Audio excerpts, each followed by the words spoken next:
Welcome, Internet, to the Play Some Video Games podcast. I'm one of your hosts, Delvin Cox, and with me is the man, the myth, the legend, Mr. Donnie Reese. How you doing, brother? Tired. Me too. But I'm here. The show usually improves my spirits, so won't do it today. we'll see. But if everybody was wondering where Dev was at and wondering, like, hey, what about the Outlaws review? Dev's not here. We lied to you. We're not doing no Outlaws review. We don't even have the goddamn game. Dev will be here, he says, eventually. He's not coming. At some point. He hasn't even played the game.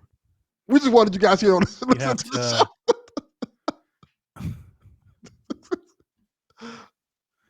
Wow. Broke Donnie. No counterpart, fuck you. Yeah, he says like open house or some shit. Yeah, he's lying. What's the bullshit he was saying? Back to school night. Like, what? Yeah. That's not a thing. What in the California hell is going on out there? That's not a thing. He's lying. He's just straight up lying. Anyway, how's your week been, Donnie? My week's been terrible. I've been at work all goddamn week. Literally all week till like 9 to 8. And that the 9 is the time I got there. That is not like the time I like left to go to work. Because I'm doing like training and shit. So I had to leave my house at like 7. Mm-hmm. Yeah, you've been in Fucking class, terrible. right? Yeah. What, are you getting like relicensing or something? Exactly. Yeah. It sucks. It sucks because it's like it's a 16-hour course and it's 16 hours of just sitting down listening to a motherfucker talk. Yeah. It's horrible. It's done. Today was the last day, thank God. And it's in a place where there's nothing there except like it's like in a warehouse district. So there's no restaurants there, nothing like that. So to actually get food, I'll have to leave. And thank God it's only 5 minutes away and go to the mall and get food. So that was the best part of my day. Yeah, just going to the mall. Not terrible. Yeah, it was like 10-minute drive. Go to the mall. Could be outside working in the heat or something. Yeah, that would be. I might actually prefer that. At least I'm doing something. I remind myself of that often. Yeah. Yeah, the old days of you working on roofs and shit like that. That shit was. I've also done roof work and things like that. It's not fun. I pulled concrete. Yeah. I laid tile. I've done that too. Not fun. Plumbing. I think the worst. Every single one of those jobs. I've gotten decent at it. I think the worst was like when you work with like fiberglass and shit like that. Mm-hmm. And it gets in your hands and you feel like your skin's been cut up. Yeah, that's man work. That's just not fun. Yeah. I like my working in the office. Yeah. In the AC. Like that. I'm a big fan of air conditioning. Yes. I know. My week has been mostly fine. It's just been busy. It's not been bad. It's not. I don't have anything to really whine about. It's just we just have a lot going on, and it feels like everybody at the office is going in 30 different directions at all times. Yeah. You know, I had to talk with my supervisors today. You know, because I've talked about it a few times. We're about to evacuate like this entire hospital to a new location. It's like it's a really big deal. We're gonna have like an ambulance on the move every 3 minutes for 14 hours. This sounds like the beginning of fucking The Walking Dead or The Last of Us. Yeah, I mean it's a big deal, and I'm on the hook for creating these things that I create for people, and because this is such a big deal, not only do I have to create them for my users, I got to create them for the neighboring county and the neighboring county up there, and I got to share it with the state. Like there's all this extra stuff that's thrown into it, and my folks know that, and they know that, and you know, I've been building for it. That's what I'm trying to do. But the last 2 weeks, man, it's just, we need you to go to this meeting. We need you to go to that meeting. Hey, by the way, I need you to drive across town to this thing. I need you to hop on. And I'm like, guys, you're killing me. Like I need dev time. You know, it's like they look at my calendar and they see an opening and they're like, let's fill it. And it's like, that's not open. It's not an opening. That time is allocated. That time is needed to get to where I need to be. So today we just had to have a sit down. I was like, look, that deadline's coming. And you're just assuming I'm going to make it because I always make it. And here's the official news flash.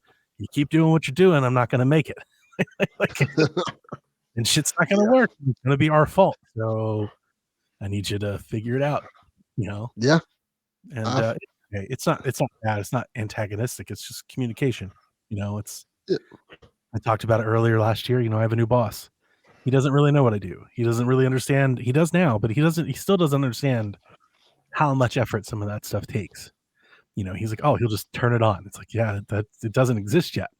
There's nothing to turn on. I have to create it, and then we'll turn it on. You know, so yeah.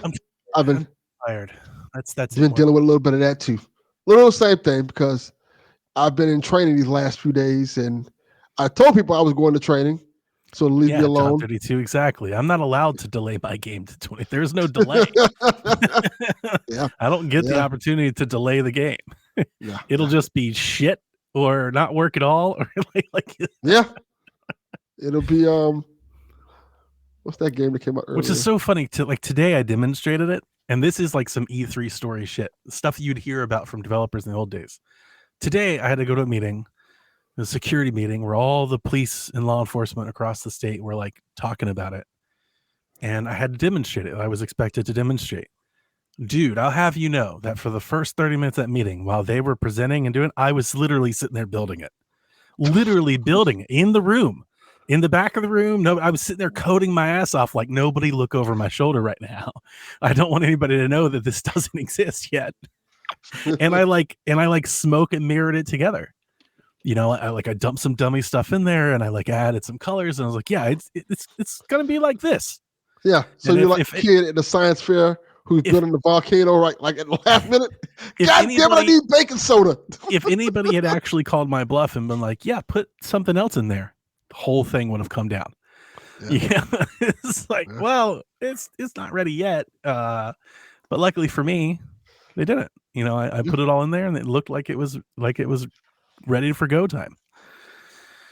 But it's not. And yeah. So anyway, people don't listen to this for us to whine about our jobs, which is fine. It's just if I say that all to say if my energy isn't here, that's why, man. I am actually just tired right now. Like I'm just kind of tired. Well, you can't be tired. I have questions for you. Well, I mean, there is good news though. There's silver lining. After that meeting, you know, I told you and Dev earlier this week, like, hey, if we can start the show early, that'd be great because I have to be somewhere at 8:00 in the morning tomorrow. And that place was going to be at Chick-fil-A headquarters, which is like an hour and a half from where I am.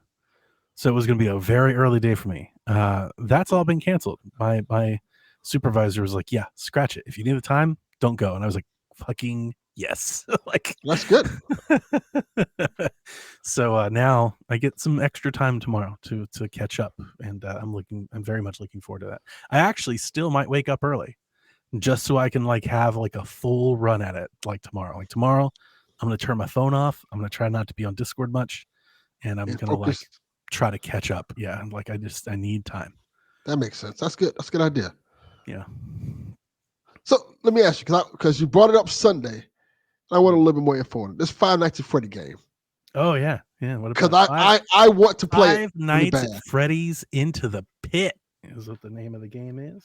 Because my son told me a while back, before this game came out, he's like, I know you like the Five Nights at Freddy game, but there's one that you might like. Playing it on this bad boy. Ooh. Yeah, it's sweet, isn't it? Yes, it is. It's really nice. Hear that startup sound? Isn't that nice? Like they just fixed everything on that bitch. Oh, I can't wait to talk about it. Oh, we can talk about it right now. Let me just ask you, how is the game? Are you enjoying it? Good. No, the game is good. I have nothing to compare it to, right? Like I don't know. This is the first Five Nights at Freddy's game I've ever played. So I don't know anything about the franchise really. I never watched the movie. Is it a cartoon? I don't even know where it comes from. Like what is it? It's a parody of Chuck E. Cheese. Well, I know that, but what is the media? Is it a comic book or something? Like, where did it come from? No, that's literally what it is. It's one guy made a game, like a horror game. That's kind of it was like crude, the whole thing was very basic. where you have to like click on different. The original game, you have to click on different rooms to find the creepy animatronics, and it's like a I jump remember scare this. game.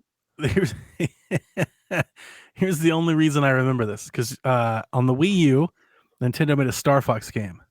Yes. And it had, if you bought it, it had like a bonus thing called Star Fox Guard, where you monitor these security cameras. And I remember at the time, everybody was like, yeah, they ripped off Five Nights at Freddy's. And I was like, I don't know what you're talking about. That's literally what it is. That's what it is? Okay. Well, That's I've played literally Star what. Fox Guard. That's the only Five Nights at Freddy's game I've played then. Yes, the first. I want to say the first 4 or 5 Nights at Freddy game is just that, and then they start expanding on the formula. Like one of them is a first-person horror game. That's pretty. That's the one my son said he think I would like. Cool. But it's like a big. What I always liked about it is I never played any of them. The lore of it is cool as shit. Like the lore of Freddy Fazbear, how this whole like it was this whole like Chuck E. Cheese-esque restaurant, if I remember correctly, and there was a serial killer who was like fucking killing kids and putting their bodies into the animatronics. Jeez. So the animatronics are essentially the kids killing people. Interesting. It's like a lot of lore to it. It's really cool. Well, Five Nights at Freddy's Into the Pit, I saw at one of the indie presentations, like I want to say like 2 years ago, maybe it was last year. I don't remember, but I'll never forget it. The moment I saw it, I could probably actually find it in Discord. The moment I saw it, I was like, "Yo, who the fuck's making a clock tower game?" Because that's what it is. It's a clock tower game. This is like the PlayStation 1 Clock Tower 2. It is that game. Okay. It's just Five Nights at Freddy's, but the gameplay is Clock Tower. And the moment you saw that trailer, like it's instantly Clock Tower. Like you're like, oh shit! If you've ever played Clock Tower, like you can't not see it. Like it's right there. So this game, I did buy it. The developer actually offered me a review code. But I had already purchased it and actually told them, I was like, yeah, I'm already bought it. So I was like, I'm good. And I'm happy to support them because, you know, I like doing that from time to time. And so you're like this little kid who goes to Jeff's Pizza, which is this Chuck E. Cheese thing, right? And your dad takes you, and there's like some story, like you're in the car, and he's not like super happy with his dad, and his dad like drops him off while he goes to work or something, and he stays at this pizza place, and he gets there, and he's like the only person there. There's like one family there. It's dingy, it's run down, none of the animatronics work, the arcade's blocked off, you know, there's just like this attendant there, like it's bad, the pizza's bad, nobody likes being there, it's dark. And so it's Dandy Bear. It's what? Dandy Bear. I don't know what that is. I'll send you Dandy Bear. You're like, oh, okay, yeah, that's what it is. So he's just like, I hate it here. And he talks to or he overhears the family talking about some incident in a ball pit. He's like, you remember that ball pit? And he's like, oh yeah, back in 88, you know, there was a ringworm. Everybody got ringworm for the ball pit, and it's been closed down ever since. So the kid finds his way into the room where the ball pit is, and it's all blocked off and everything. And you're like, oh shit. And you go in it, right? That's the thing you can do. You go in the ball pit. And when you go in the ball pit, it transports you back in time to the 80s when Jeff's Pizza was popping. And suddenly the restaurant's full of people and all the animatronics work and the arcade is on. It's very like Stranger Things, you know, and everything's happening. You walk around and then you find your way back after some stuff happens, and your dad is there. And he's like, I can't believe you did this. Like, I'll never let you do this again. And as he goes to pull you out of the ball pit, the Five Nights at Freddy's rabbit or whatever that kills everything pulls your dad in. And now your dad goes back. Right. And when he comes back out, he's not your dad. Like, he's your dad, but he's not your dad. Yeah. And so you're being haunted by this thing in both times. If you go back in time, you're being haunted by the Five Nights at Freddy's bunny. If you were in your time, you're being haunted by your dad, who's possessed by the Five Nights at Freddy's bunny. And you do change locations. So some of this game is played out like at your house. Some of it's played at the pizza place. Some is played at the lumber yard. Like, you traverse different directions, and you have a lot of freedom on like where you go. And that is cool. You have to go to each location, and you have to visit them at the correct time, like timeline. So like, I'll give you an example of that. So every time you enter this ball pit, you can go back and forth across the timeline. So like one of the tasks you need to do pretty early on is you have to find out like how to get through the vents because all the doors are locked. We need a Okay. screwdriver. Well, there's a screwdriver in the maintenance room, but in the modern times, the screwdriver is like super rusted and you can't use it. So you got to go back in time to get the screwdriver. You go back in time to get the screwdriver, but the door's locked, so you got to get the key. And it's like stuff like that. And sometimes what you need to do is at a different location, so you got to go back in time, go to a different location, and come back to get the thing to go back to the other time and keep going. And all the while you're doing this, you're being haunted by the thing. It's stalking you. It pops out of doors. It comes out of nowhere and it tries to kill you. And like Let, Clock Tower, Scissor Man let, is always let, around. let me ask the strange question, but I'm very curious about this. If the creature catches you, do they show the murder? They show like murder-ish stuff. It's not like Terrifier or anything like that. But yeah, I mean, Well, it's like you'll see blood and stuff, and you'll like little cutscenes. But it's not bad. I wouldn't call it bad or anything like that. yeah, I'm trying to figure out There like, is it is like some Clock dark Tower, stuff. Like he or is it locks like, this kid in like this really terrible robot thing that's gonna like collapse his body if you don't free him from it and stuff like that. Like there is some dark stuff that the game does. yeah, that's Five Nights at Freddy. What do you say? What's wrong with my mic? Oh, I don't know. Your mic sounds fine to me. So, yeah. So I have been playing Five Nights at Freddy's, and my first Five Nights at Freddy game, and I am enjoying it. It is playing really nice. It pairs really well on a handheld. I'd highly recommend it. It's only on Steam at the moment, so you can only play it there. So if you got a Steam Deck or a ROG Ally, like I mentioned last week on the podcast, that I was potentially going to buy one, I did.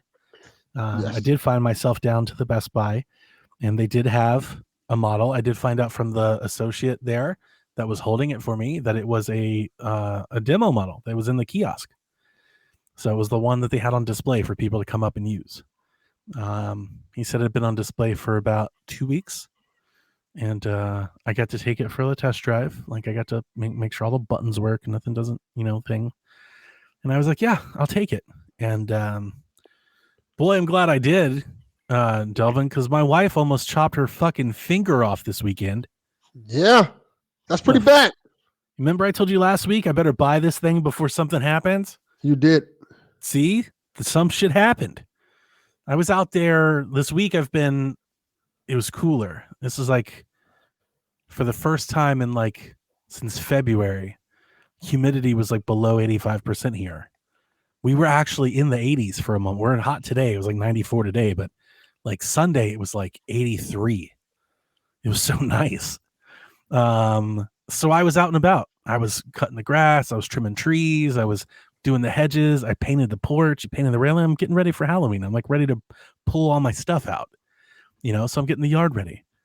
And my wife was using the hedge clippers, and she's trimming the hedges and like cutting stuff down. And I'm mowing the grass. I'm on the lawnmower, and I see her like dart into the house. And like I yelled at her, and I was like, "Hey, what's that?" And she just kind of waved me off. I thought maybe she got stung by a bee or something. I was like, oh, she must be. I don't know what that was about. I kept finishing mowing the yard. I go in the house. She's in the bed, like screaming, crying over there, like whimpering, the loudest whimper you've ever heard. My kids are like, she cut her finger off. I'm like, what the fuck just happened? Like, what? She's already like taped it up with like tape, and she found gauze and actual tape. So I can't even assess the situation. She's freaking out. She's hyperventilating. My son is like, blood was everywhere. Like I'm like, oh my God. She pulled Why? the penis. Why is this happening? So I had to take her to the urgent care for it to get dressed. They didn't cut anything off, but she did, pretty severely cut her thumb. Like it broke through the nail. I think it's pretty deep. But because where it is, it really can't be stitched up. So they cleaned it, they dressed it, and then they like glued it all back together, and they put like they had to like, put a tourniquet on it and like all that. So her thumb is out of service for probably several weeks as it heals back together. So yeah, I'm glad I bought the thing beforehand. Not that costs a lot of money, but it could have. There's always something, there's always fucking something. Was it on her writing hand? I have no idea. I don't remember. Maybe, yeah. Yeah, hang on. Which one was it? Now I Because can't you don't know remember. how important your thumb is until shit happens. You're like, oh, fuck. I can't Now I use can't my thumb. honestly. Now I can't remember because like I'm trying to remember her at the doctor and like which hand she had on the table, but she kind of had both hands on the table. So now I don't even remember. I want to say it was her right hand, but it may have been. I don't know. I don't remember. He's her left. I can't remember. The funny part though, there is a funny part about that, is I teased the shit out of her once she came back down and started to like stop freaking out, like because she is fucking Captain Safety. You know, like I let my son trim the hedges once, and she lost her mind, like so anxious and like, oh, make sure he's got gloves on, make sure he's got all the stuff. There she is. No, it's my left index finger. There you go. And so she's always freaking out, trying to figure out what like how to make sure everything's safe all the time. And my son, I walked by, and my son was like, why didn't she have gloves on? I was like, now's not the time, dude. Like, don't say that now. Shut up, son. My son has pulled that before. Like, pick your battles. Yeah. But yeah, at the doctor's office, I was like, I was showing her Beavis and Butthead like cutscenes and like stuff like that. I'll read you one better. So I found out while I was cleaning up the yard that like I have a chainsaw. My chainsaw is just like, it sucks. Like the chain keeps popping off. Like it's super loose. I tried to tighten. It's not tightening. It's just bad. I've had the chainsaw for a long time, maybe like 8 years. Gas powered chainsaw? No. Okay. I was like, I need a new chainsaw. And a part of it is I've seen on TikTok, they have like a hand chainsaw that like you hold in your hand like a drill, but it's a chainsaw, like a little. I have one of those. And I was like, that's cool. I want to buy one of those. So I bought one. So when it came, I started trimming this tree that's like been falling apart in our yard. So I sent a picture to my wife and I was like, hey, this new saw works pretty well. Do you know the audacity that this bitch had to say to me? You know what she said? Be careful. And it was like, you know what I replied? Yeah. Not like I wouldn't want to take my thumb off or anything. You know, like what the fuck? I had gloves on. I didn't put my hand in the saw. You know, like these are things I don't do. Yeah, I told you why I had to buy a saw, right? I don't remember. It was a while ago. But one of the hurricanes that were down there, one of the many hurricanes that hit South Florida, I'm quite sure we was recording this podcast because I think I mentioned it on the podcast. I had to a tree fell down. I had to cut the tree off of the power line. Did it with a machete, like a fucking madman. I was just cutting the tree down with a machete and an axe. And I was doing it for so long, my hand just locked up.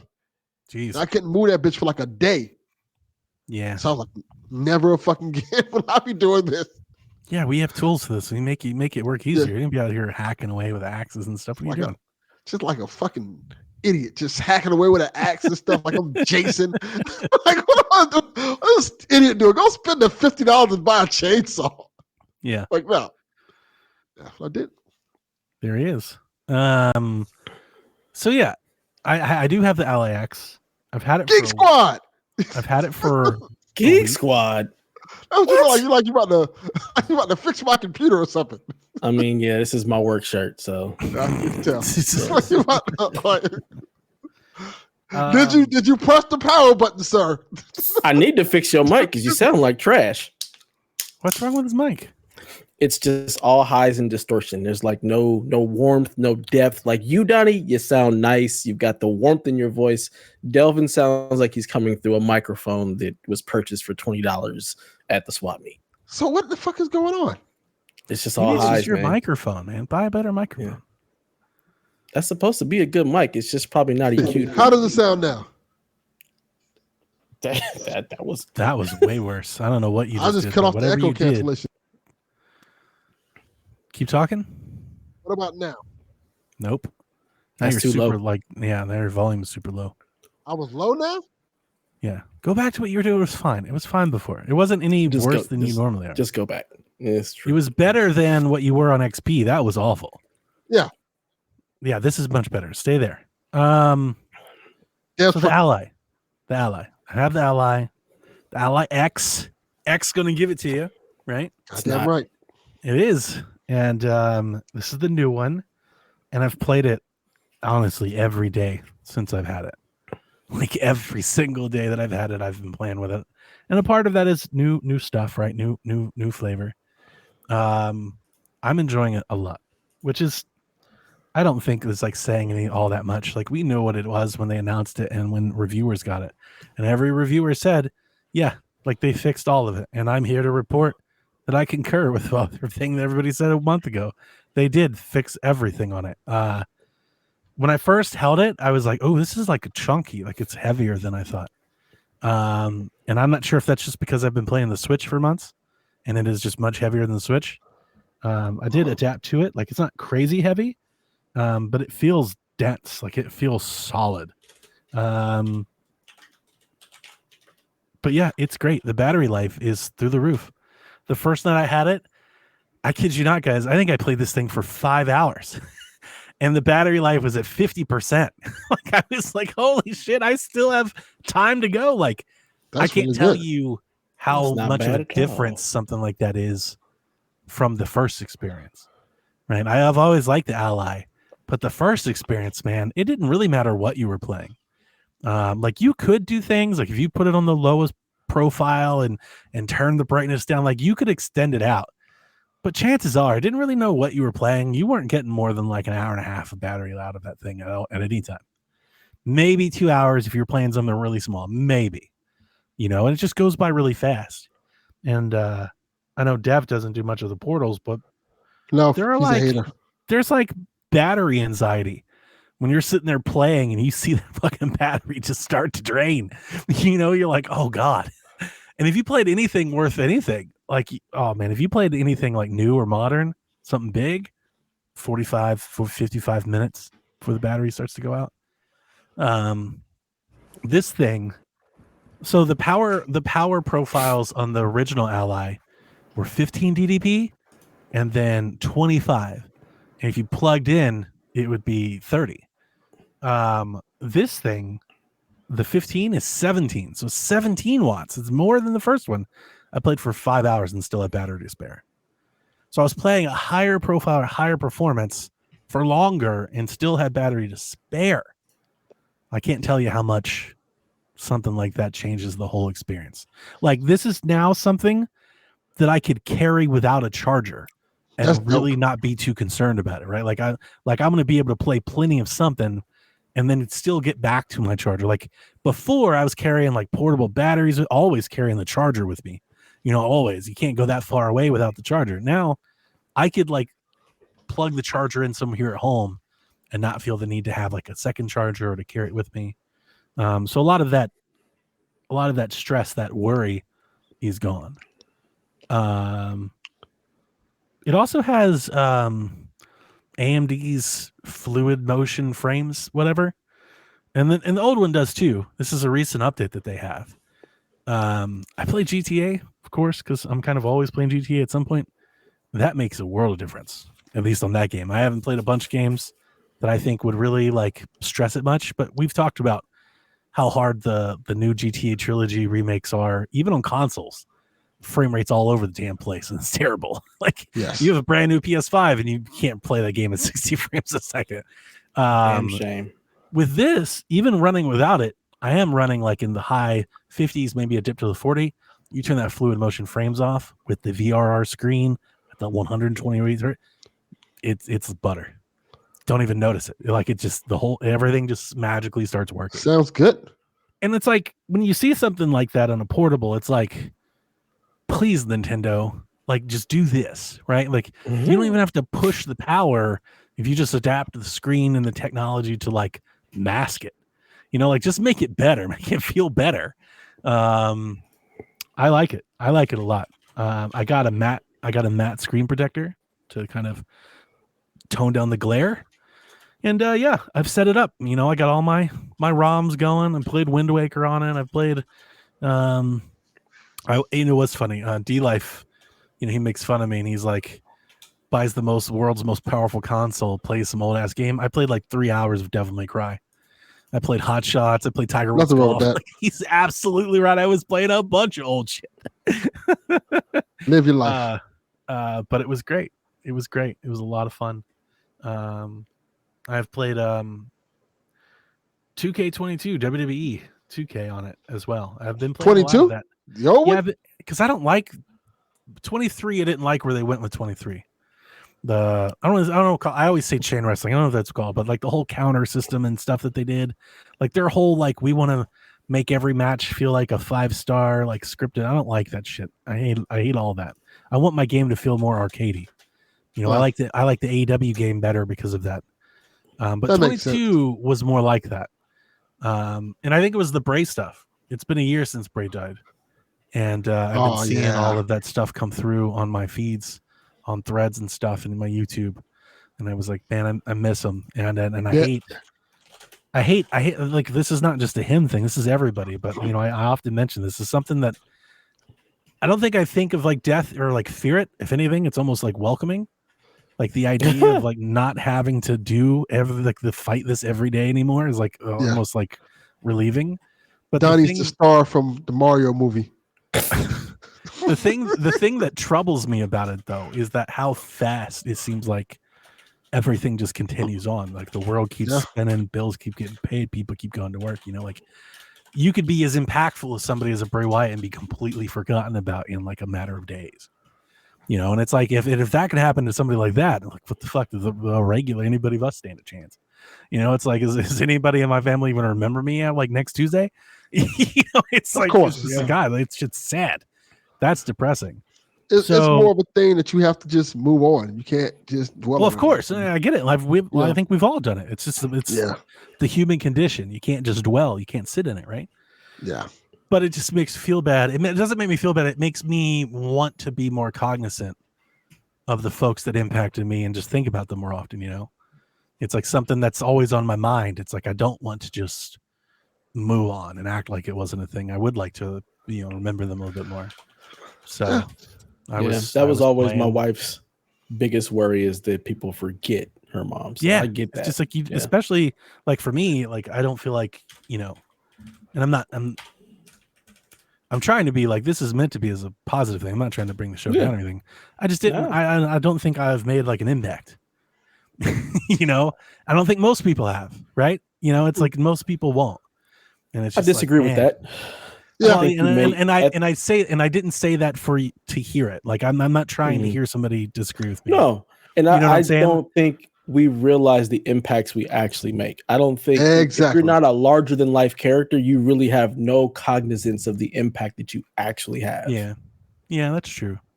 Yeah, and I don't think people realize it until after they're gone. Like, you know, well, and then again, perception's reality, right? Yeah. If you don't realize it until you're gone, like, did you? You know, it's just the things you weigh on you as you get older. I think as I get older, at least that's what my wife said. As I get older, I definitely have become like more considerate and more empathetic. I think of others and like where things are. You know, like just how hard just general life is. Like I just kind of really toned down. You know, it's like, man, this all kind of sucks for all of us. Like you know, like for a lot of us. Told you, he's the star from the Mario movie. So if you get that reference, you know what I'm talking about. Anyway, I didn't want to go down that path, but I've been oddly playing a lot of 2K this week. Which, by the way, 2K22 was delisted. I discovered. I didn't know that. Oh, it was. I didn't know that. Oh yeah. So if you like, I want to play that one, Donnie, because that sounds better than the new one. Sorry, too late. Like, can't do that. Can't buy it anywhere. Also, when I got into the game, it was like, yeah, you can't play on the save anymore because everything's been turned off. He's like, you would update your save. I was like, okay, update my save. Guess what won't happen since then? Now my cloud save won't sync. Oh. So every time I quit the game and try to launch it again, it takes like 40 minutes for Steam to tell me it won't sync, and it still has it. To this point, it's still, every time I open Steam, it's like, we can't sync the save. We've lost it. Yeah, it's like shit. It just doesn't work anymore. I'm like, what is happening? No Why is soup it for broken? You. It's literally like they're like, we turned the game off. We want you to buy the new one. Donnie, go buy the new one. They said. Oh fuck that. The one with Cody Rhodes on it. Tell them to make a good one. Tell them to make a good one again. I don't like this sim shit that they're doing. I really don't. Well, you know, they're making a wrestling game not for me. It's not for me. Go, Like I want pack and play Fight Forever. With I me, want Donnie. the N64 games back. I want Raw versus SmackDown back. Like give me Just the arcadey beat the shit out of sucks. Like I want the come on physics back sandbox. and play Fight Forever with me again, Donnie. Well, I do have Playgrounds. You know, Playground's good. Yeah, I still have Playgrounds. I can play that too. So that's me. That's what I literally been playing Fight Forever. That's the only one I play now. That one's really bad. It wasn't. It's just become bad. Like it's gotten worse. I don't think I don't play How on is that multiplayer. possible? Because they've added patches and they've added all this extra DLC and stuff, and they like tried to focus on the multiplayer. And then when the multiplayer didn't take off, it's like they just abandoned it. They just stopped. I don't give a fuck about that multiplayer. I just play the single player. It's fun. Single matches. Yeah, you can have fun. Yeah. I don't mind it. I still play it too. Like I have it on my Switch, and when I'm in the mood to play a wrestling game, I play it on my Switch. So, Yeah. Cool. Yeah. Well, I told everybody that you quit the show, Dev. You weren't coming. There was no Star Wars review. He said it was all a lie. It was all lie. We just got people to come listen to the show. you just love to just murder me off every time. Yeah. Just said, he's like, Dev's not coming. He never planned to do a review. Wow. Yeah. It's terrible. It's It's terrible. quite fun. You're welcome back. I'm sure. Yeah, I'm back. I was out there being a dutiful parent. My wife is mad because I left her. What is this back to school shit night you're talking about? So this is back to school night. So we're going to all of her classes. I don't think that's a thing. It's always been a thing. I think it's a you thing. I think it's a California thing, maybe. Maybe it's a California So when you say thing, back to school day, I'm like, yeah, open house. And you were like, no, open house already happened. No. Yeah, we had an open additional house. thing. Yeah, open house is when you go and like you meet the principal and the principal talks about the school and stuff like this. That is not back what to school house is. night. That's what it is out here. Dude, see, this is blowing my mind. What is this? Yeah, shit? back to school night is when you go to each individual Open student's house. classroom. Yeah, we have two. Open house different is you take your kids to school and they get their schedule and they get their syllabus or agendas and they know where everybody is. You meet this the is teachers. this is not us taking the kids. This is just the parents. I would never go. I would never show up. Yeah. You ain't lying. Ain't no way. My number. Oh yeah, we go. We meet each of the teachers. They tell us what is in the class. We see some of the students' work, some of our kids' work or whatnot. We get the teachers' emails, and if we need to do anything further, we get the parents' square so we can actually be involved. We learn about how they're using the Chromebook, stuff like that. So, yeah, I am a terrible father.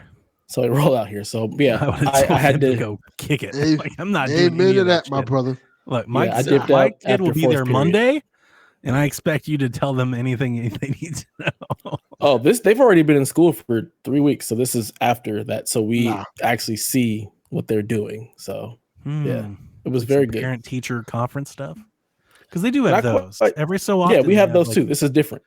We have those as well. What the hell? It's not a parent teacher conference. Yeah. Wow. We have those individually. Well, it's hard to make fun of anybody for being like too involved. I guess you can't be overly involved. Yeah, but I feel like you can. I feel like you can. It made a huge deal last year, just getting to know the teachers, being involved, being able to message with the teachers, finding out what my daughter was and wasn't doing, and being able to help her with like her schoolwork so she could do well. Because her goal last year was to try to get all A's, and she had that for a quarter or whatnot. And we just know that she's like really struggling with math, but she really likes math. So I'm just trying to help her out so that she can do it. COVID totally fucked her with math because she was really well. And then COVID happened in the homeschool and not being able to really get the attention she needed just kind of screwed her in math. Like 8th grade, English, she's great. She's reading at a college level at this point. She's in honors English, and her teacher like messaged my wife separately and said, your daughter is an amazing writer. So she's doing well. We just, need to help her with the math. And a lot of it is like, she missed out on the repetition of flashcards and learning all her multiplication tables and stuff like that, which is like the foundation, which my son already knows. And it's insane.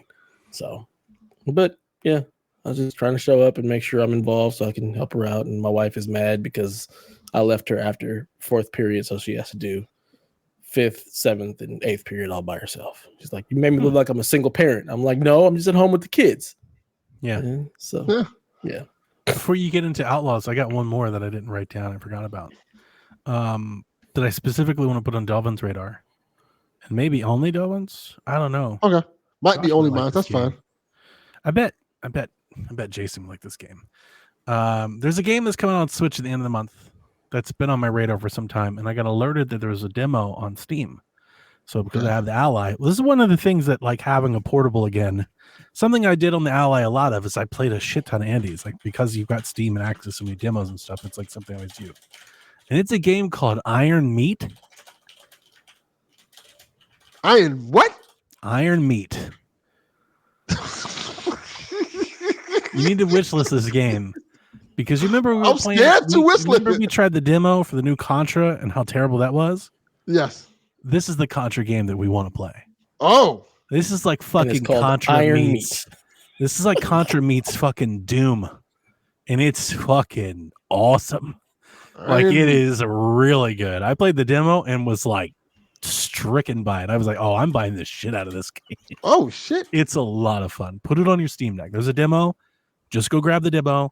And just play the demo. I don't want to tell you any more than that. The music's great. It's got like the 16-bit look, but there's more to it than that. It's like the modern, like there's more effects and stuff going on in the background than like meets the eye. Like it looks old, but it's more than that. And it is really good. Like I like it a lot. Comes out Iron September 25th. It's Contra. It's definitely yeah. Contra But it's good age. Contra. Not. Did you play the new Contra? This No, bullshit they tried to roll out a while. It was bad, and I felt bad saying it was bad because like people are gonna hate me because I'm shitting on Contra. And then Delvin played it. And he showed up with Shaq. And he was like, "This shit is trash." I was like, And I'm a Contra fan. I was like, I love bad. Contra. So this is what we're missing. This is what Contra should be. This is what they should be doing with Contra. Yes. Iron Meat. Looks really good. It is really good. So Sweet. I don't understand. I don't understand why. Why actual Contra sucked and Yeah. this doesn't? What was it Because- called? It was called Contra Operation Galuga. Galuga. It has a 9 out of 10 on Steam. Let me tell you This something. bitch is lying. Listeners, yeah, they're way off. They are. And I hate buying saying that because reviews. Way Forward apparently like made it or published it. Like it's not good. It just Not good. isn't. It just doesn't play well. It doesn't look good. It's not good. It looks and feels cheaply made. It does Is look hella cheap. Jesus. Yeah, it's like a mobile game. It's like Yeah. Konami, right? Like, Yeah. what the fuck? Konami Isn't it Konami owns published it. Konami Why published aren't it. they, Way like- Forward. When I played Iron Meat, I'm like, Konami, get your shit together. Like this is what you should be making. Yeah. Yeah. It's I a don't know. mobile game. They made it for mobile and Switch and ported it to Steam. This is for Daniel. Yeah, they but made it's this not for just D like- Life. It's Yeah. not just like for Switch. Like it feels cheap. I know. You know, I it's know. got that it's Mobile like, game it's- and made it for D Life. This is the Android. D Life special. Oh, it's Yes. bad. It's bad. D-Life, your people ruined Contra. Just thought you should know that, D-Life. They sure did. They sure did. Well, Iron Meat is here to save it, and I had a ball. I played the demo for like 2 hours, and I was like, "Yo, dude, I'm gonna buy that game. I don't know when I'm gonna play it, but it's definitely getting bought. Like I'm definitely putting that in the library because it's really good. Yeah, I can't wait to play Iron Meat. The music's great. Jesus Christ. It's coming to Switch. I may buy it on Switch. I don't know. We'll find You're out. gonna buy it on Switch. You are. Yeah, yeah. Probably. You I do. love that I am, damn I machine really again. do. I do. Yeah.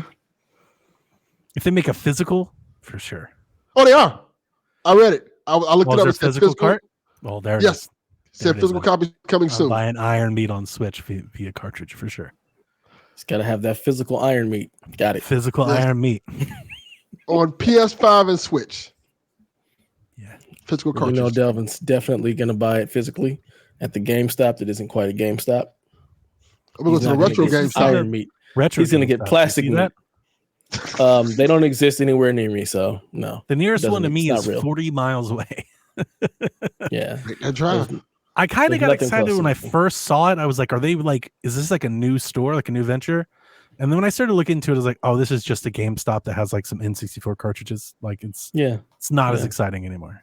Yeah. We have the real thing. It's called Game Dude, and it's in Van Nuys, and that is where you go if you want the real retro. I had this stuff. vision of like you go to a GameStop and it's like GameStop Retro, and you walk in, and it's like it's got a different look. Maybe it's like some 1-Up arcade stuff. Looks like the old GameStop from back in the day. I was like, oh shit, that would be like if it was that, I would drive 40 miles just to see it.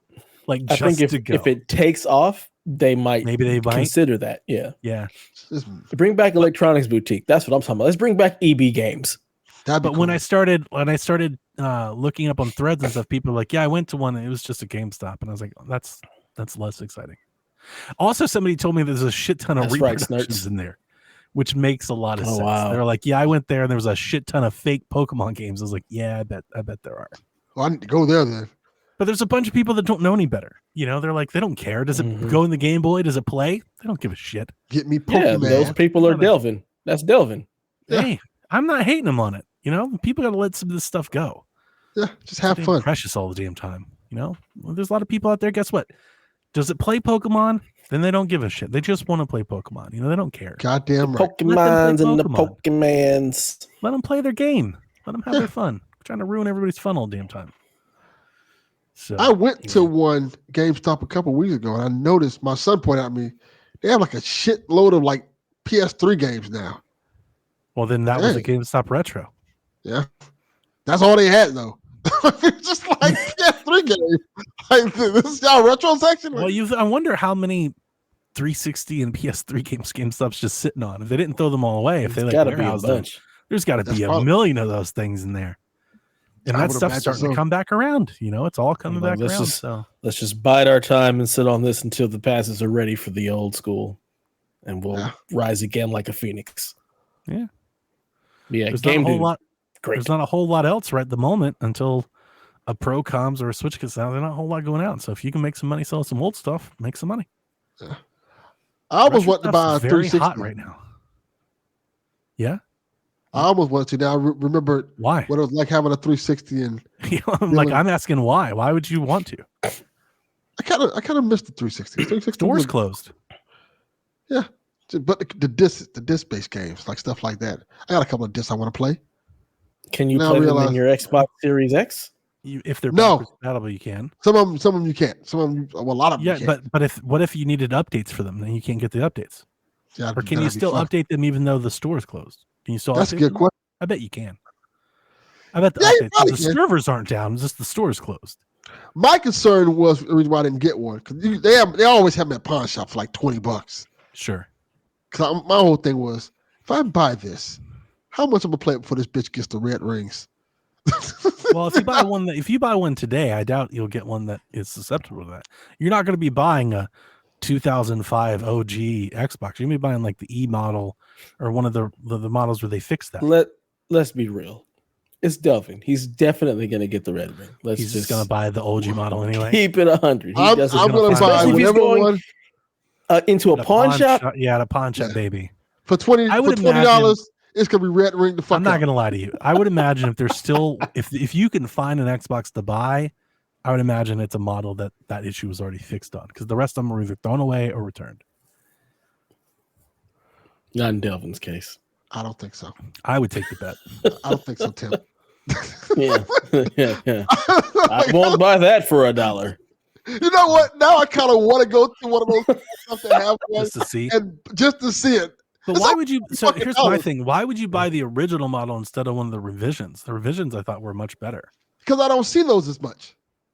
So you're talking the white original 360 or the black one? I see. The black one was like the Pro model, wasn't it? Because it had like the larger hard drive and like the network port or some nonsense. Yeah, because every time I think 360, I think of the E model. It was a K model. Those were sleeker. More rounded. And every time I go in the pawn shop, I see them there. Like, how much is that? Like $20. F model, I think. Oh, okay. Yeah, they're not too bad. I couldn't even tell you where a pawn shop is. I ain't seen one of those things since I lived in LA. Mr. Brother man, Anthony McGee over here. I don't be looking for them. I know they exist out here. I just don't look for them. I couldn't tell you where one is in LA. I've never seen one. But near me. Several. He said, I live in the hood of all hoods. We are pawning things left and right. We got to pay this rent. Yeah, several. Need a bike? They sell that bitch for $25. What he's trying to say is he lives in a pawn shop. He's got a pawn shop underneath him. He's actually pawning shit himself. Yes, just He's take part of the I can see cycle. it. I can see it. I should Yep. just go there and Good just pawn business. shit. Yeah, I'd probably make a good amount of money. Put little Delvin to work. I probably would. Yeah, I probably should take him in. Just go take the shit to the pawn shop. When I was younger, I thought about it. I always thought that'd be a good place for me to be in. Then you realize how many pawn shops get robbed, and I was like, nah, never mind. Oh, they get robbed all the time. All the time. It's like it's a routine part of the business. Yeah. Damn. Like, never mind. I'm good. No, thank you, friend. Hmm. All right. So, do we want to get into the news and then we can do the review with the questions? Do the review. People, do the review. We've been Get the waiting. review out the way. Yeah. All right. Everybody know Outlaws. You've been playing early. So, I've been playing Star Wars Outlaws, and it's a game Oh, Wow. that does game things. wow. The reviews were all over the place, and they're not wrong. It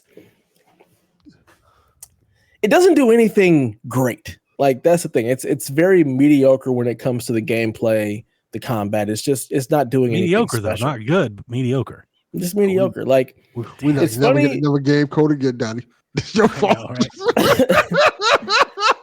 There goes Shadows. Yeah, Thanks, yeah.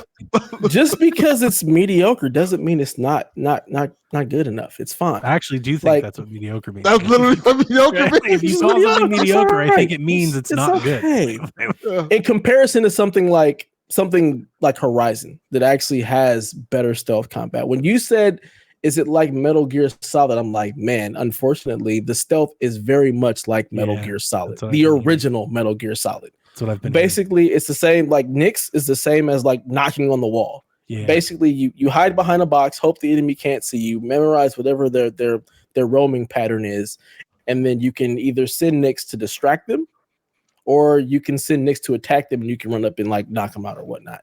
So like the stealth mechanic is they're not doing anything special in stealth. It's literally just hide behind a box, hope the enemy doesn't see you, either walk up behind them and press square to knock them out, or My you question send is, Nyx. how much of it is there? A lot.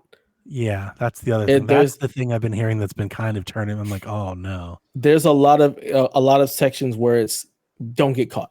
You can't get caught, and if you get caught, it automatically resets you back to wherever the You can't checkpoint was. fight And your that way out of checkpoint it. can be very no. You can't You fight your can't way out. make it the action game if you want it to be.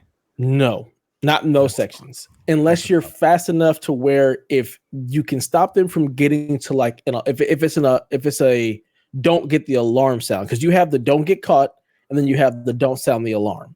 Sure. So you have some where if you can catch them fast enough and they don't sound the alarm, you can avoid that. But even that is really difficult because if you alert one person and somebody else gets alerted, they're running to the alarm. So you got to try and stop them, and it just ends up being a hassle. So there's a lot of stealth, especially in the beginning of the game. A lot of stealth mechanics where it's like, you can't get caught, you can't be seen. Especially when you have low reputation with the different factions. When you sneak into their areas, you can't really attack. You have to just remain stealth and not be seen. Otherwise, you get caught and you get kicked out of their section, funny, and the you got to lead-in- start it over. With the marketing and the showcases, everybody kept saying it was Uncharted and Tomb Raider. And then out of the review cycle, I kept hearing Metal Gear and Hitman, and I was like, ooh. No, it's Uncharted, not one. I'm sorry, not two, not three, not like the first Uncharted. Drake's Fortune. When it comes to like the Woo. actual gunplay, it's very similar. Like the gunplay is very basic. You have a blaster. It's got 3 modes. It's got a plasma mode. It's got like an electric mode or whatnot that is used more for droids. Or if you shoot the enemies enough, they get jolted, and then you can either use melee or shoot them with a blaster again. And then they have like a power shot. Each of those has a couple of different upgrades, so it can be like a single shot or a multi-shot. You have a cooldown where once your blaster like overheats, there's a little meter to try to get it right in the middle to reload faster. So it basically cools down quicker. I'm going to ask a dumb that's question, Dav. Mm-hmm. You said a blaster has a stun mode, right? No, not a stun mode. It's got like this like a jolt Electric shot mode. where if you Electric- shoot the shock. enemy enough times, it'll shock them, They'll and they're just stun. kind of They'll get stunned. stunned. Yeah. Okay, that's kind of lame. but it's used more for like droids, because if you shoot the droids with like the plasma blaster, it just bounces off them. So you have to 'cause they're use droids. Yeah, I don't the think that's how electric that works. it is how that works. That is how No, that I don't works. think that's how that works. in Unless Star you have a Wars. power, unless you have the If you power shot an shot android, to if you shot a actually get robot through the with armor. a gun, it's not doing a whole lot. Yeah, They're made of the metal. plasma dude. doesn't do anything. It's not going I to do think anything. I've seen Mando shoot robots. But if Unless you they're if those you if you stormtroopers. hit them with like a taser or something, Imperial you could troopers. short circuit them. Yeah, think about how many times IG-88 had to get shot before it actually did any damage. The plasmas don't do anything, so you got to use something else.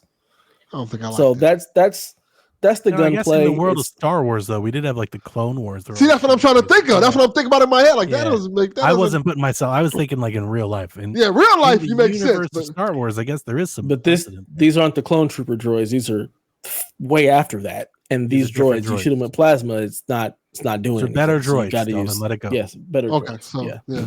yeah.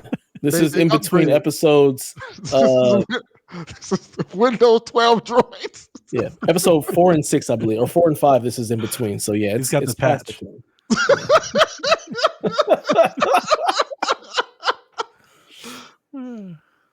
So yeah, that's the gunplay. That's the stealth. There's not a lot to it. The fighting mechanics, like the melee combat, is just like playing Uncharted, where you just keep pressing square. He throws a combo, and it That knocks stuff him I out don't or mind. whatnot. Yeah, so that is So, very similar. You can mix The it only up. downside is that like one of the impressions that I picked up in my scrolling and viewing was somebody was like, "Yeah, I played this game for 12 hours, and it's been like 90% of it's been a stealth game." And I Ooh, was like, a lot of it is. really? That's a lot. That's A lot of it bigger is ratio. so Because even far. Metal Gear, like if you're just tired of doing stealth, you can just be like, all right, let's just kick some ass now. Like you have that option. yeah. And I kept hearing in this game, it's like, yeah, but you don't. It depends on the section. Like if it's a don't get caught section, you gotta just stealth it, hide in corners, go through vents, stuff like that. But when you're in like the more open world, like there's a lot of the little side missions. So if you're in the main missions, a lot of it is stealth based. If you're doing the side stuff, a lot of that you can just go in guns blazing. And I wonder decide if how the you wanna do that. reviewers were maybe like Golden They Path. were choffying it. They were choffying Yeah, it. maybe that's it. Because I got to a point where I was like, crap, I'm out here in the world doing stuff, because it's the open world, especially the first planet. It's pretty massive and there's a lot of stuff to do. And you're thinking, okay, I have to build up my reputation with these different factions. So let me do this side stuff to boost that up, so I'm able to complete some of these missions because I have a good standing. I can get into their section without having to stealth through or be thrown out. There it is. So you're doing That sounds much better. you're doing that, but then you realize, oh, I'm nowhere near doing any of the actual missions in the game to further the story. Of course, And then when you start doing that, you're like, oh crap, Cool I have stuff. to do that. So okay, so I had that to go makes golden a bit more path. sense. Then that makes me feel maybe a little better about it, because like, and I would imagine those side missions aren't, if you get caught, it's over. The side missions are the diversity. This is where you can. Some change of up them the are, gameplay. some of them aren't. It just depends on the mission. Sure. Some of them are you can't. And if you have good standing with the faction, so let's say you're doing something for Crimson Dawn, and they're having you go into a Pike territory. Let's say you have good standing with both. You can kind of just walk into the Pike area before you get to a restricted area where you have to take stealth. If you go guns blazing, you're going to alert everybody and it becomes way more difficult. And sometimes it ends up failing the mission. Sometimes you can just knock them out, because you have a stun gun too, which is helpful, but it takes forever for that thing to recharge. Sure. So it's easier to just stealth around, knock people out, and get whatever you need to get and get out. But you do have a little bit more diversity in being able to go loud, especially like when you're hitting the imp bases. If you're going to the imperial bases, that you can go loud. You're going to get attacked, and you're going to eventually get death troopers, and that's a lot more fun with like the actual like gunplay. Even though the gunplay isn't great, at least you have the option to be like, I'm going to try and murder everyone. And with that, you do get to pick up some of their weapons. So you can, much like Uncharted, they drop weapons, and there's certain ones you can pick up. If you fail a checkpoint or something, or you die and it sends you back, you lose that weapon. You go into a different room, sometimes you lose the weapon. If you change to your blaster, you drop that weapon and can no longer pick it up. And I've found most of those weapons aren't even fun to use. So Interesting. yeah. So at least with Uncharted, people have always said things about the gameplay. It's always kind of not that important because the story's good. How's the story?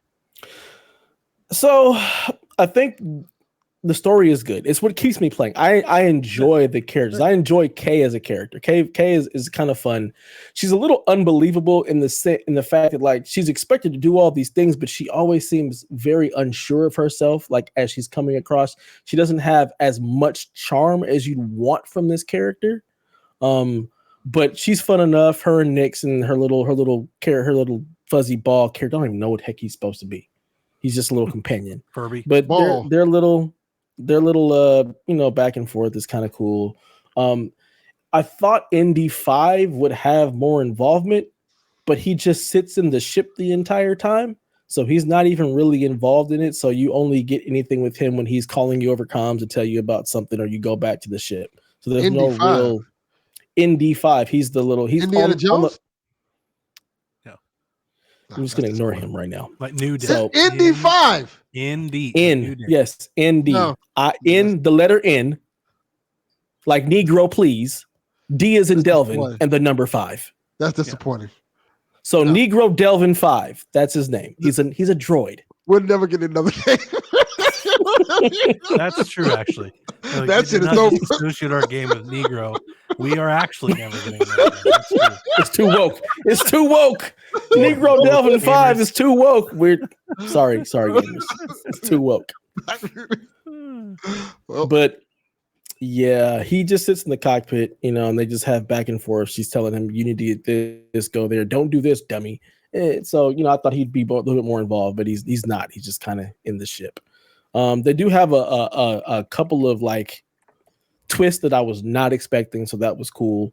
The characters are fun enough, just their interactions. But the game it's a heist game, and I don't think I got that at all from any of the marketing that I saw. Like I didn't realize it was going to be this giant heist. Like you're trying to pull off a heist and gather a crew. I didn't get that at all. I thought that was the trailer. They talked about how you've got you're building like, your team to go and rob whoever. I didn't expect that. I wasn't paying attention. How long the game is? Because like I'm thinking big Ubisoft. Like, is this 40 hours of this, or is it much smaller? You could. It's 20 hours. Like you can, if you golden path, if you choffy the game, you're looking at 17 to 20 hours. Okay. If you really want to do the side stuff and all the different missions, but if it's like big open world UB game, I can't do that for a stealth. That's too much. Yeah, no. I think I get tired of it after a while. Yeah, you want to choffy this thing, you're looking at 17 hours probably max. Oh, okay. But if you want to actually do all the side stuff, you're probably looking at 40 hours because I mean, just the first punt alone, I have so many missions Ubisoft game, to go back and do stuff there. I love it. And all of it is intriguing. So if you want to play, that Ubisoft does is they deliver you value, and the sad part is it gets used against them. People shit on them all the time, but then they bitch about other games that don't deliver it. It's like people like obviously they aren't all the same people, but so often I feel like Ubisoft's they can't win. People are like, they keep doing the same thing. It's like, man, they're actually trying to give you as much game as they can for your $70. Like they're one of the few companies I feel like are doing it. You know? Like I think the problem with a lot of the side stuff is that people are doing it expecting to get like better rewards or some kind of gear, and quite honestly, this game just isn't that. Like you're not really gonna get more components to maybe upgrade your stuff a little bit faster, but so far, like the gear system and stuff doesn't really make that much of a difference, especially if you're just playing stealth. I think some of the gear you find may help with having further distance out from being seen, being able to slow down time, stuff like that. As far as there's one thing where you can unlock where you can kind of be like, whoa, hey, and it gives you more time to react and then stun them or send Nyx after them or something like that. And I think some of the gear that you get kind of extends that. So there is that aspect to it. But again, you have to do like all the side stuff. And if you're just golden pathing it, you're going to miss out on a lot of that other stuff. I didn't play it. Kind of reminds me of Watch Dogs 2. Interesting. Like for me, all the side stuff builds in to the story. I haven't heard that comparison, but hearing you explain it, and hearing what I've heard about other people, that almost feels like the most apt comparison, because that is like kind of how Watch Dogs was. Mm-hmm. Watch Dogs was very stealthy, and you could stun people and then go hide and stuff, but it was never meant to be like the Ubisoft action game. Like it, yeah, no, this game does sound a lot. So like the way I never even play thought this about is very similar to the way I played Watch Dogs 2. Because with Watch Dogs 2, I didn't kill anybody in that game. I used just hacking. I just moved around. He'd use his stun gun, but the character didn't feel like he'd kill anybody, so I just didn't kill anybody. So I'm playing that kind of similar. And a lot of the side missions just kind of build into the story. And for me, the story of Watch Dogs was amazing. I love the characters. I love the story. And this kind of has me in that mode. Again, the game isn't doing anything game changing. It's not doing anything amazing from a stealth combat or puzzles area. It's not doing anything special there at all. It is literally just very, very basic in all of those realms. But if you like the Star Wars world and you want to do something that's not a Jedi power fantasy, it's really the gritty underworld. This game does that, and they give you fun characters, and the story is interesting enough to make me want to keep going. Like, I'm not coming back to this game because I'm enthralled by the combat. I'm not coming back to this game because I'm enthralled by the stealth. But I am when I'm not playing it. I'm thinking about, man, what's going to happen next? Like, I kind of want to get back and see the story through. The story is compelling for me. That's good. The story and the characters compel me to want to be. That's why we keep playing Uncharted. You don't play Uncharted because you can pistol the next 700th person that you kill. Yeah, you play Uncharted for the next cutscene. It's compelling. Yep, I'm literally playing Uncharted to get to the next cutscene. I'm enjoying this game Outlaws, more. Watch Dogs, and there are a couple reviews that mention it. One in particular that comes up because none of them have it in the headline. There's like a Reddit thread that has it, but here it is: The Gamer, Star Wars Outlaws review. Watch Dogs meets Uncharted in a galaxy far away. Okay. Yep. That's the headline. It's very Watch similar. Dogs is not something that I saw when the game came out, and I'm on threads and you see the people, they collect reviews and you see the impressions and the taglines. I never saw the word Watch Dogs, and to be honest with you, it's been so long since I heard Watch Dogs, I never even thought about it. But hearing you talk about it and how it is, and hearing what I've heard other people, dude, it's like a Star Wars skin of Watch Dogs. Like, that actually comes really close. It's way more Watch Dogs 2 than anything else. It just is. It's just because you have a crew, you're collecting the rest of your players, and they all have a specific part to play in this heist. Driving, yeah. I mean, you're on a speeder, and the speeder's pretty cool. Like, the speeder is pretty cool. Adhere to the road and everything. You can go wherever you want with the speeder, and the speeder has upgrades to where you can get a boost. You can make the speeder jump. So the speeder running around is fine. The one issue I have with the speeder is that you can't just shoot at people. So you get shot at, and while you're getting shot at, you just have to dodge until you unlock what's like her special. And then you press in, I think, both the joysticks, and it pulls up this mode where it slows down time. You get to mark certain characters. You hit the blast, and she like turns around all cool and shoots however many people you can tag at that time. And that's the only way you have any combat on the speeder bike. So I'd like to just be able to shoot people like whenever I wanted to, but you don't have that option. You can only do that when it's cool. You can only do that when you build up your meter. Yeah. Yeah. You have to make it cool. That meter is also in the regular combat. So if you're in a section where it's fully combat, like there was one section where I was breaking somebody out and I had to get out of there, and that turns into a fully combat section. So it's just all combat. And you got to just stay alive and shoot people. And eventually you build up her little cool meter to where you can do a little special move where you can kind of one shot kill everybody. You can also miss those shots, which is also a pain in the ass. But overall, like it's fun. You was, how much Star Wars is it? It's very Star Wars in the fact that you're dealing with like the Empire, like all of that is talked about showing up. No. This is all Star Wars removed from anything like Jedi. There is shit like off in its own thing. Yeah, there's cameos from the like. Speaking of Solo, that's the funny part. There's two characters from like the Solo movie that show up. So Kira, if you haven't watched Solo, you don't know who Kira is, but she's a major player in Crimson Dawn, and she's a major player in the story. And then you also run into Lando Calrissian at some point. I haven't gotten hell yeah, baby. 10 out of 10. Let's go. But he's in the game at some point. I haven't run into him, but There's no Jedi, none of that. The Force, none of that is in this game. This is all the seedy underground. This is the 1313 that we wish we got. This kind of has those elements where you're dealing with the thugs, the gangsters, the criminals, the cartels. You're dealing with the Hutts, It's the the universe, Pikes. but not the movies. Yeah, and we're also in the outer rim planets. So all the planets that the Empire does not have a secure lock on, to where all of the gangsters can actually kind of, roam and do their thing. Is it's lawless and just be, tyranny. So you have some Empire presence and you have the Empire like outposts and stuff like that, but it's more lawless. It's the Wild West, and the cartels are who's running it. So it's fun. I'm enjoying it. I definitely want to see it through. And yeah, if you're looking for a Star Wars game that is really dealing with just the universe, and you're dealing with the quartet, the cartels and the pirates and stuff like that, but not dealing with any of the Jedi stuff, this could be a game for you, especially if you're going into it looking for more story-based, fun-ish gameplay, nothing spectacular. Then this could be a game that you would enjoy, especially if you have a PC, because it runs really, really nice on PC, and you can rent it from Ubisoft Plus. If you don't want to spend $70, pay the $17 for a month with Ubisoft Plus, or on Xbox, Ubisoft Plus, and throw down the $17, get the gold version, and just play it for a month and decide if you actually want to make that purchase or whatnot. So you do have that option on PC and Xbox, but it's fun. I'm enjoying it. It just doesn't do anything groundbreaking or spectacular.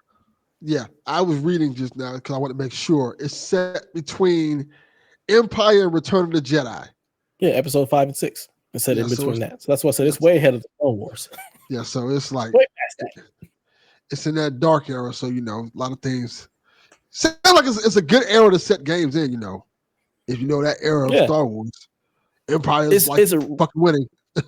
Yep, it's definitely a great era, especially if you're going to deal with the outer rim planets that the Empire doesn't have as much presence on. You could actually do a whole lot with that. That's basically where Mando is. Like, Mando is in the outer rim, so there's just a lot more freedom. You're not bound to dealing with the Jedi and the rebellion and all that. There's a small rebellion aspect in it. At the very beginning, I haven't run back into it. But for the most part, I'm not dealing with anything Jedi. I'm not dealing with the rebels. This is all underground shady shit. You're a shady character doing shady stuff. I was trying to figure out, because if it's set between Empire and Return of the Jedi, the rebels have kind of, spoilers for Empire Strikes Back, the rebels fucking lost. so they're like in hiding. I don't know why I have to say that, but yeah, it's like, so you won't see, which is good, because you won't see the characters. Like, you won't see, I don't think you'd see Vader. I'm guessing. Obviously you won't see Han Solo. You wouldn't see Luke. So you can kind of, like you said about bringing up Kira, you can see characters like that, and that makes a lot more sense. Like, oh, that's a cool touch right there. You can bring up characters that we haven't really seen or touched in the Star Wars universe as much, So I'm kind of really excited for that part of it. Yep. And I didn't realize this game comes out Friday. Yep. I thought it, unless you have it now. Yeah, it's early access. Yeah, in my head, I was thinking it comes out Tuesday. In early access, like next Tuesday. Yeah, like old school. Yeah. So that's. And I have it pre-ordered, so I'm playing it Friday. So that's something for me to do. I'm excited for it. Yeah, I wish you had a PC to play it on versus the console jank version. I have my Steam Deck and Ally. Then no, that's not. That is not. Technically, this PC, this is a gaming PC right here. It's the Asus TUF Gaming A19 Advantage Edition. Yeah, I don't believe it's gonna run anything. I don't. Jesus.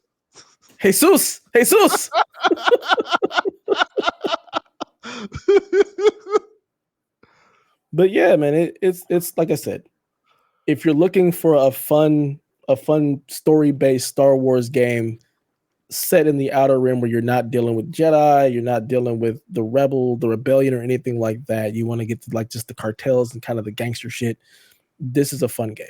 It's fun. I waited till while you was going to get really nerdy about the Star Wars stuff, Donnie. I did that. I'm sorry. I waited till while you were going to get really nerdy about the Star Wars stuff. Thank you. I appreciate that. I did so. Maker, that was going to be my plan. I'd be playing it. It's just there's so much to play. So for me, it didn't make the cut. So I was always going to play it after Shadows, probably pick up Ubisoft Plus, and then This would be a good January game for you, Donnie. Yeah. Yeah, that's kind of like what I was thinking. Depending on how all the things, come out, I was like, I'll just wait for an open window and then I'll get in there and it'll be patched up. It'll be fixed. Did you answer Stern's question about the patch? I mean, I can't answer him about the patch because I'm not playing on a console, so I got nothing. It runs great on PC. I've had no problems. I've had no drops. I've had no crashes. Did you mention the news story about the patch? I didn't mention the news story about the patch because we hadn't gotten there yet. But I guess PS5 got a patch that broke everything. You got to start a new game. So if you were one of the people that bought the early edition, if you bought the super expensive edition, you got an early access on PS5. Ubisoft today put out a push saying, hey, if you've started playing this game, we're going to need you to restart. Otherwise, your save will get corrupted. You get locked out. And to make up for this, they're giving people 100 Ubisoft points and a Trailblazer trinket in the game. How much is 100 Ubisoft points? That's like $1. Not enough. It's not. It doesn't buy you anything. It just gets you like skins and stuff. $1? Yeah. You get this bullshit out my face. Yeah, I thought it was pretty bad. I was like, oh man, come on, man. Yeah, it kind of sucks. But only because PC runs great. These are the people that paid $100. The expensive version. Do something. Yep. Give them a gift. Give them Watch Dogs or something. Like, do something. Everybody has one, so they've given the game so many times. Like, because you had this.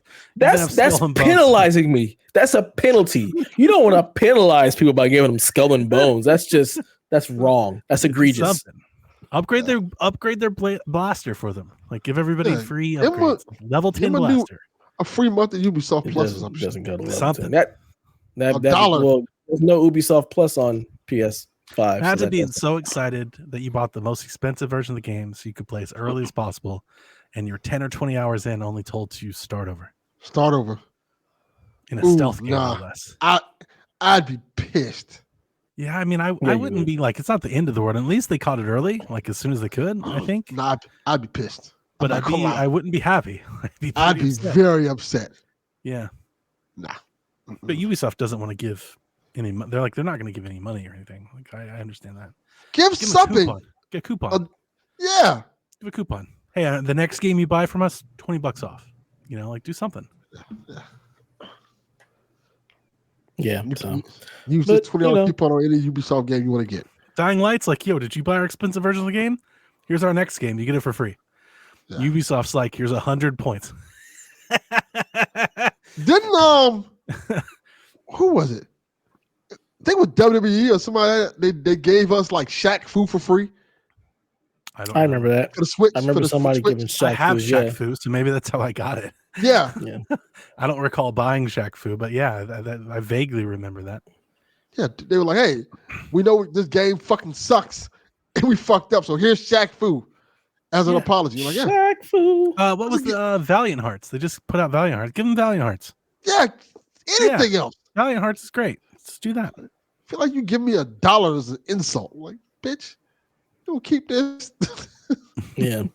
I gave you $100. You give me less than 1% of that back. Damn. Nah. But yeah, if you have a PC, you have some nice graphics card. It runs really well. I've had no crashes. I've had no problems at all. Avatar was really great on PC. Like whatever they're doing with was it Snowdrop? I wouldn't figure that. The Snowdrop engine. Yeah, Snowdrop is doing really well on PC this year. Avatar was great on PC. Like really well. It was really good on console too, which is even that was on my such a miss. That was on my older rig. I'm not talking about on this rig. That was my last rig, and it ran great and looked incredible. Like I'll give it that. I wasn't that into it, but it looked amazing. Like it did look good. Yeah, this game looks really, really nice. See, and they've put a lot of work into the visuals and the world. That's half the battle. It's really nice. The game looks good. And the story's good. Like that's the sound is also incredible. See, like I'm a big sound guy, and like the intro, like the intro to the game, like I love that music is incredible. The way it drops, everything is great. When you're in the world, the music when you're like ramping up to do stuff is great. It's very Star Warsy. Hearing all the chatter all around. If you're out on a planet and like a TIE fighter comes by, like you can hear it and it sounds like it's going over you. The blasters, like everything it sounds like Star Wars. They did a fantastic job with the sound design. I absolutely love it. It's very it's very compelling. The sound design is really great. I love it. It's great. So that's cool. Another plus for it. You actually made me want to play it more. Yeah, it's a good 7-8 for me if I had to give it a score. And that's like I said, if you're not looking for groundbreaking game design or combat or anything, you're looking sadly, for a lot of people, a good 6 or 7 just isn't good enough anymore. Yeah, it's as long as you're not looking for something to be groundbreaking. Only 10s. They only play gems. Only gems. That's what you got to stand for. You know, you got to stand on business. Either Game Gear or stink. It stinks. Yeah, it's shit. This stinks. Trash. Which is why I don't like scores at all. I don't like giving scores to anything.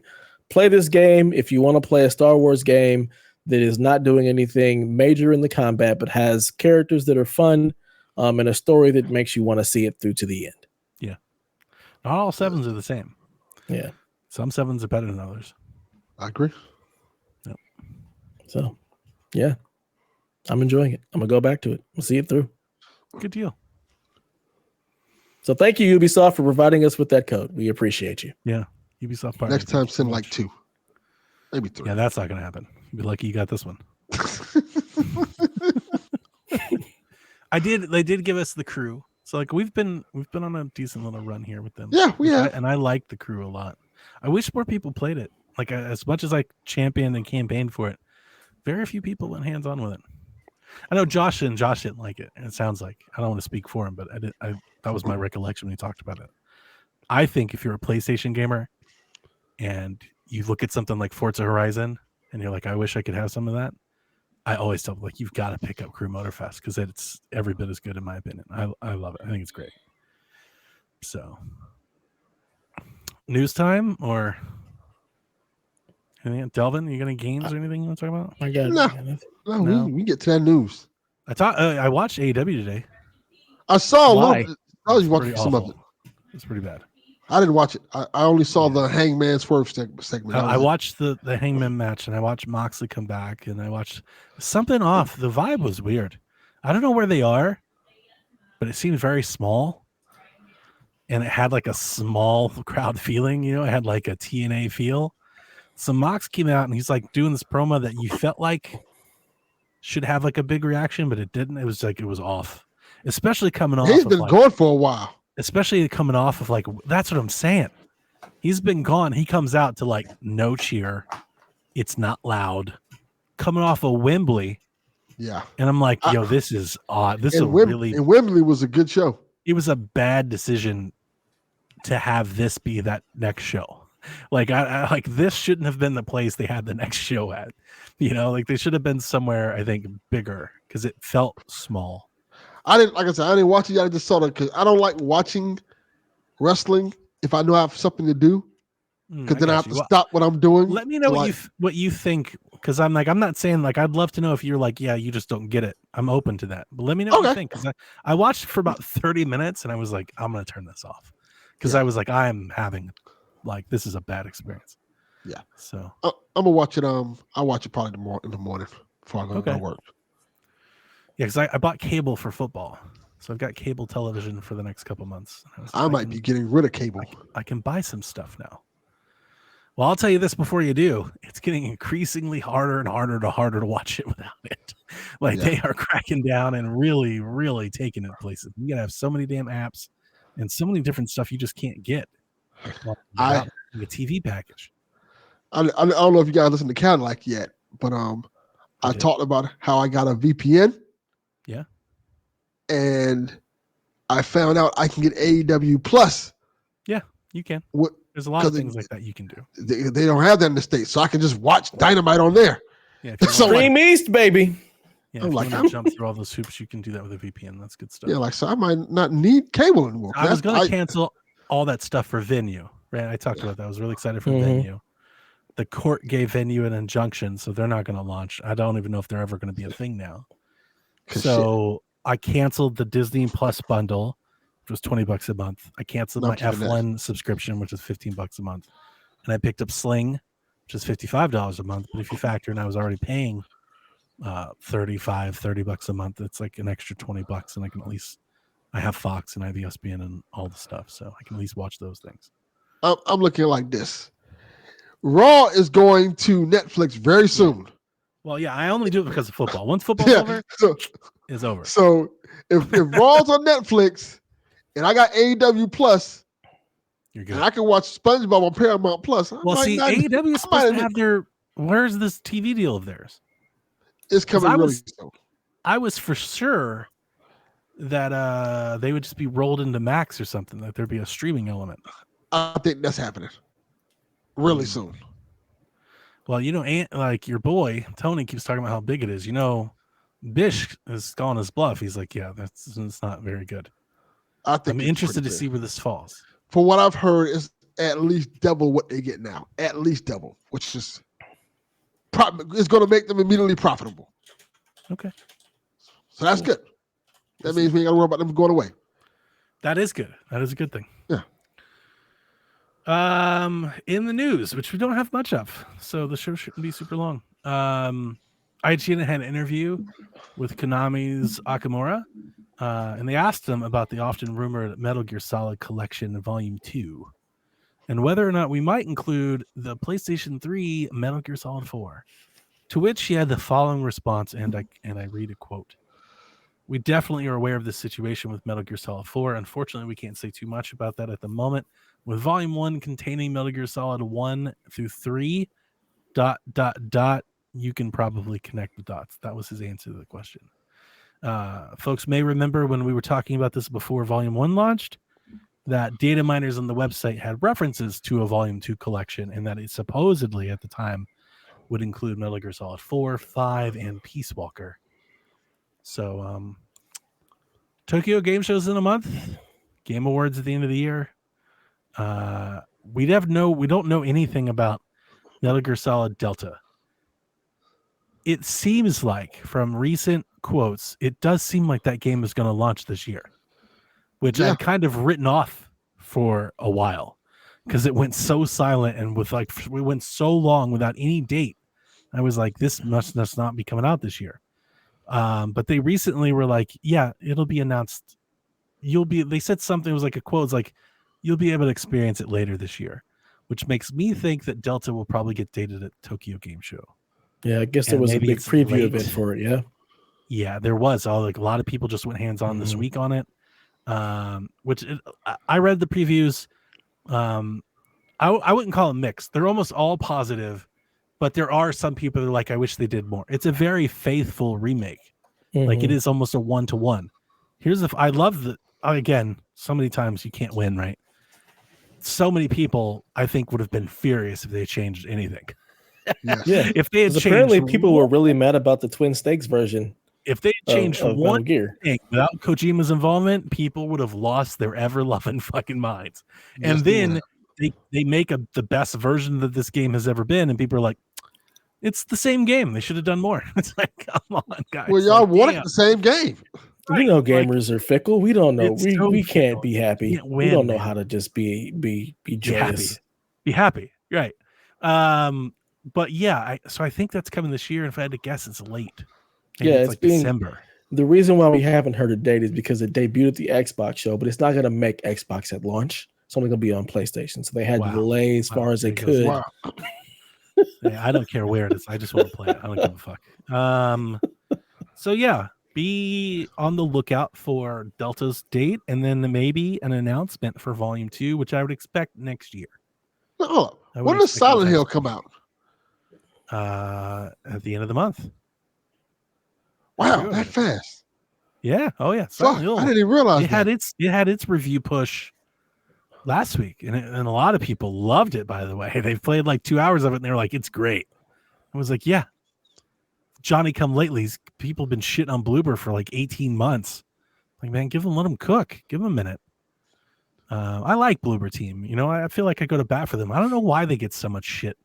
That's like a strange thing. I think they've made a lot of good games, and people just fucking hate them for some reason. I don't get it. They do, because gamers are like me, and they like to hate. That's what it boils down to. I just don't follow it enough. I think the medium really fucked with people. They just really. That's the one. And I What was guess it compared to at the time? Wasn't there something else that came out around the similar time frame that was just better, like performance wise? Ghostwire? I don't think it was Ghostwire. I feel like there was something I don't remember else that came out, and everybody was shitting on the medium I do because it remember didn't people run as didn't well. like the medium because I know a lot of people were like, it's a PS2 game. It had like some locked camera scene. I like. Look, you're not ever going to hear me backtrack. I love the medium. And if you hated it, well, then we just won't see the eye because I thought it was great. I really liked it. So that's it. And I think maybe that's why I'm more positive on Bloober Team than everybody else, I guess. It's just because I really liked the medium. I thought it was really good. I've played a lot of horror games, and I don't think a lot of them are nearly as good as the medium. And that just is, it is what it is. So maybe that's just the difference between me and those people. I don't know. But yeah, Bloober gets a lot of hate. I've always believed in them, and I'm excited to see that it looks like they're going to pull this one off. I pre-ordered it. Like I'll be there on PlayStation day one. I'll be there. And you've always said, like, hey, they should make a Silent Hill game.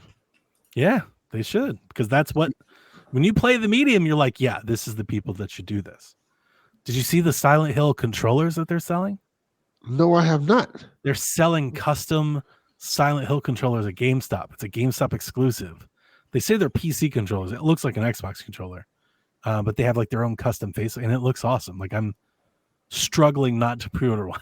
Let me see this. The last thing you need is yet another controller. But I don't know. Damn, I didn't realize the medium was announced in 2012. Yeah, it's been a long time. Jesus Christ.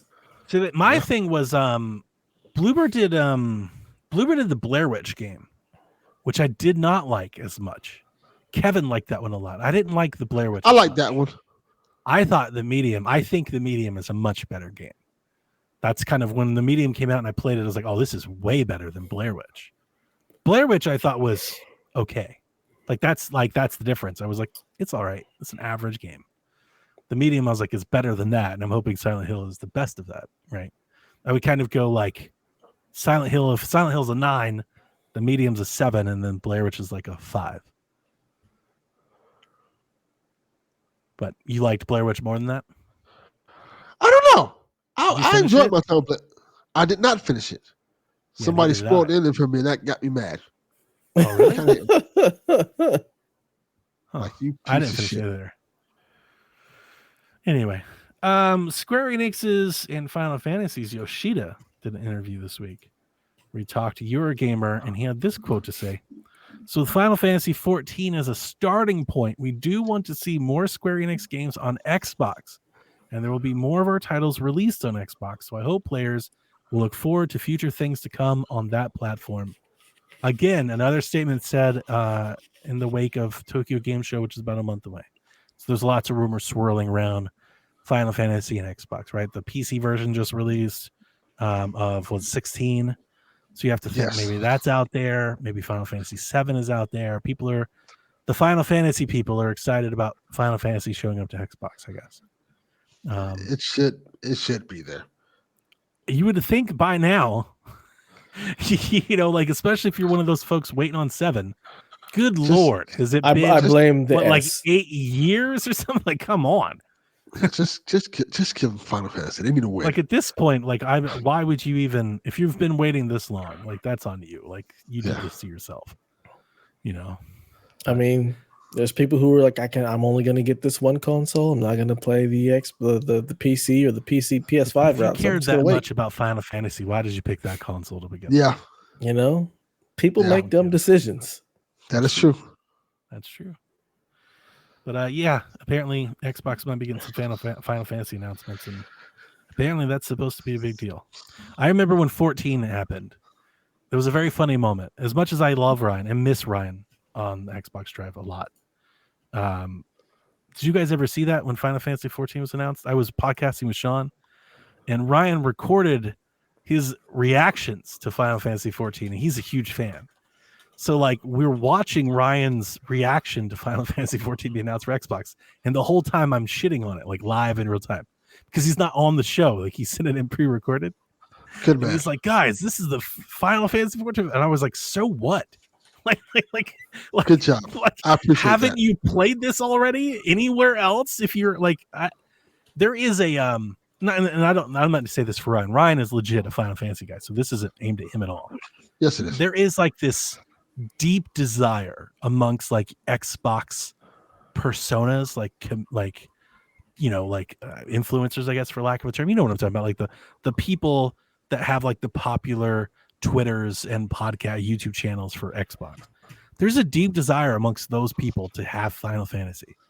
And I get it. They probably grew up playing Final Fantasy, but it's like, if you care that much to make videos about it and talk, like, why are you on Xbox? Like, that is a disconnect that I've never understood. I'm like, I don't fucking get why this is so important. Because it's never been there. It's and that's why. It's like 4 cycles of this. Like, get over it. Yeah, because Final Fantasy is that one thing that's not owned by PlayStation, that's always on PlayStation, Xbox. Like, why can't we have that? And they're like, no. You know, people always want what they can't have. That's what it boils down I guess to. you're right. We had that conversation a couple weeks ago about the show. Before it became the Xbox, it was the greatest baseball game that ever existed. Now you'll hear a goddamn thing about it. Nope, won't hear it. not even a little bit. You won't see it on a roadmap or logos or nothing. Nobody mentions it anymore. It's coming to PS Plus right now, and nobody cares. Now that it's not exclusive, they have yeeted that shit. They're like, get it away from me. Yeah. Well, I've told you. It's tainted meat. Tainted meat. PlayStation fan, they love to play something other people can't. Like, it's a big absolutely part of adopting that platform. They're like, this absolutely. You guys can't have Horizon. Fuck you. You know, to counter my own point, it was a big deal when Persona games started showing up on other platforms. Like, that meant a lot to a lot of people. It made it mean a lot to a lot of people. So to counter my own point, maybe ruin my own point, I guess it might mean a lot for Final Fantasy to show up on Xbox. But like, again, if it's like 5 years later, what's the point? It has to be the right Final Fantasy. But if it's 5 years later, if they're getting Final Fantasy VII remake now, because it's like a relaunch, it's a rehype cycle. How long ago did Final Fantasy remake hit PC? A year ago, I think. It was like 5 years ago. The remake? I know it wasn't that long. I know it wasn't that long. It was like last year, right? Yeah, a year ago. I feel like it's been a lot longer than that. No, because it came out around the same time that that they added a little update to it. It came out around the same time as you clearly tell how little Crisis Core, didn't it? Final Fantasy came to console. I would say it was probably before Crisis Core. I thought it came when it got the update, like the Yuffie edition or whatnot. Intergrade? The Intergrade. Mm-hmm. Yes, June 2022. 2 years ago. 2 years ago.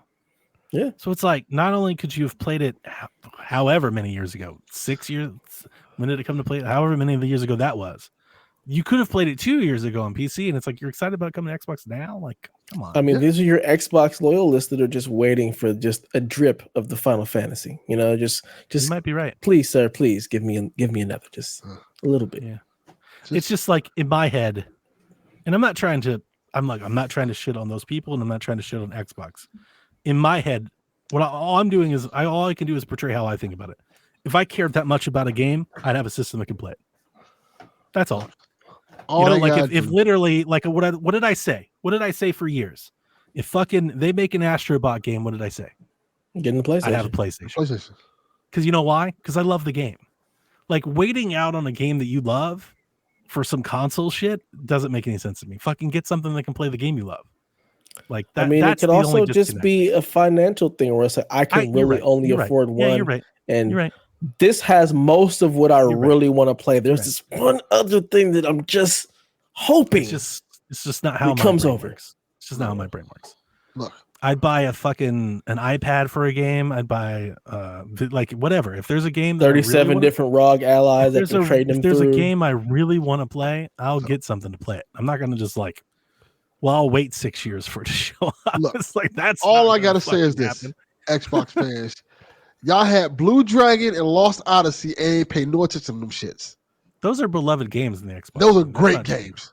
But I wanted them on PlayStation. They love them and they want them to come back. They want sequels and remakes. That's not real. Y'all didn't give. It's not they didn't give a shit, but they love them. Y'all didn't give enough love to it. The people who played them love them. The Xbox as a whole didn't buy them.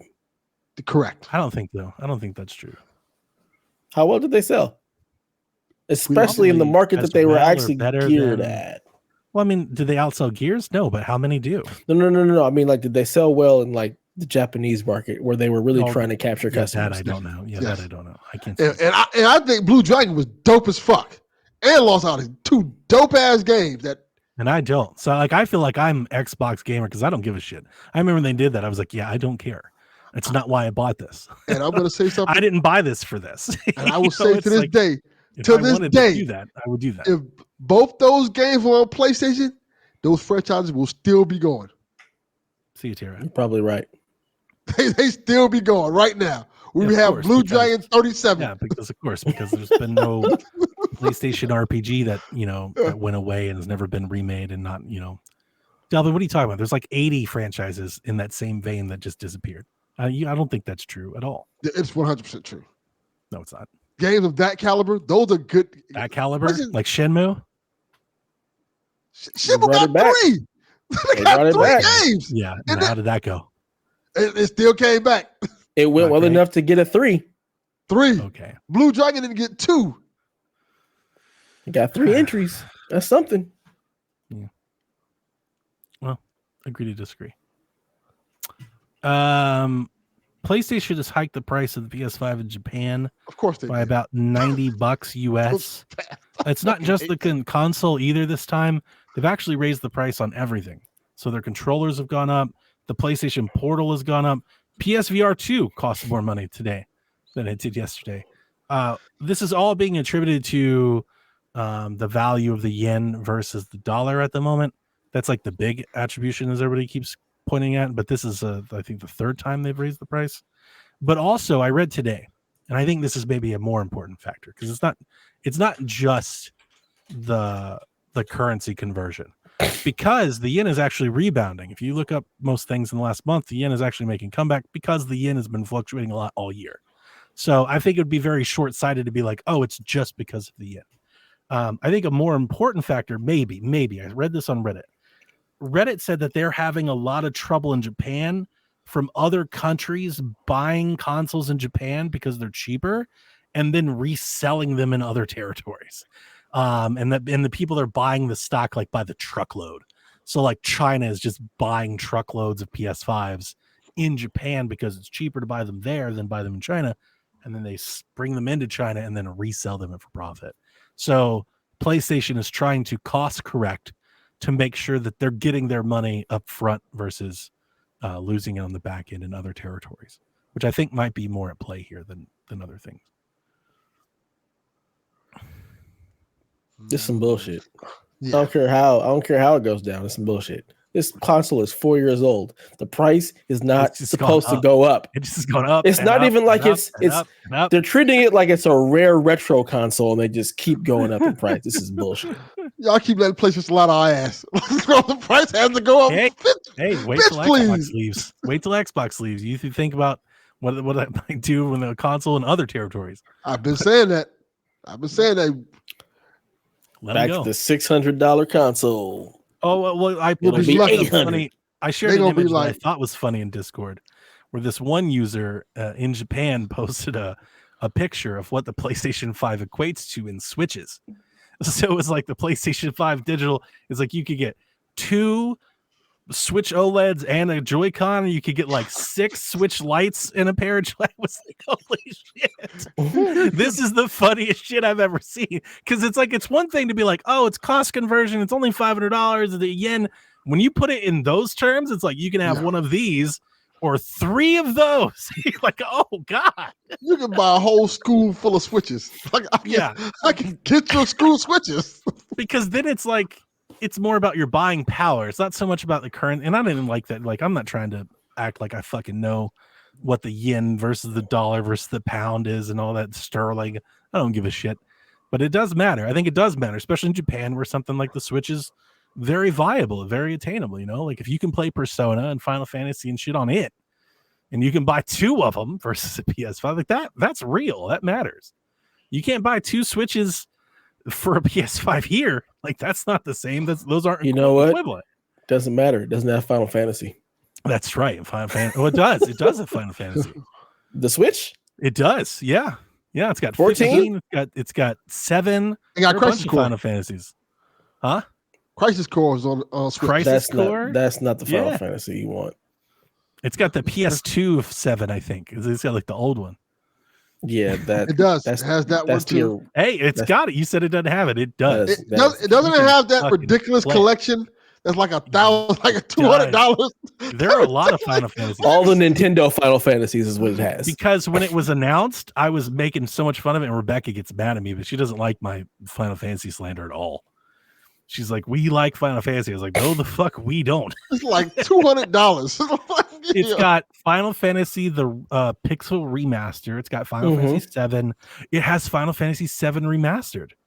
Final Fantasy, and it's got That's all the individual. that's the original know. Final Fantasy remaster. I'm just Not telling the you what not it the has, remake. man. Still there. It has Crisis Core Reunion. It's got a bunch, dude. There's literally a page of this. Yeah, 15. those are all the Final Fantasies that were on the Minecraft NES. Final Fantasy. There's a whole fucking shitload of this stuff Yeah. over there. That's what the Nintendo people want. That's not the real. It's got Cloud and Smash. Mic drop. No, thank you. No, Yeah. thank you. Can't even get Waluigi in Smash, but Cloud's there. He's there. But He's it no is Little Mac. wild to hear. Could you imagine being told you need to pay more for PSVR 2?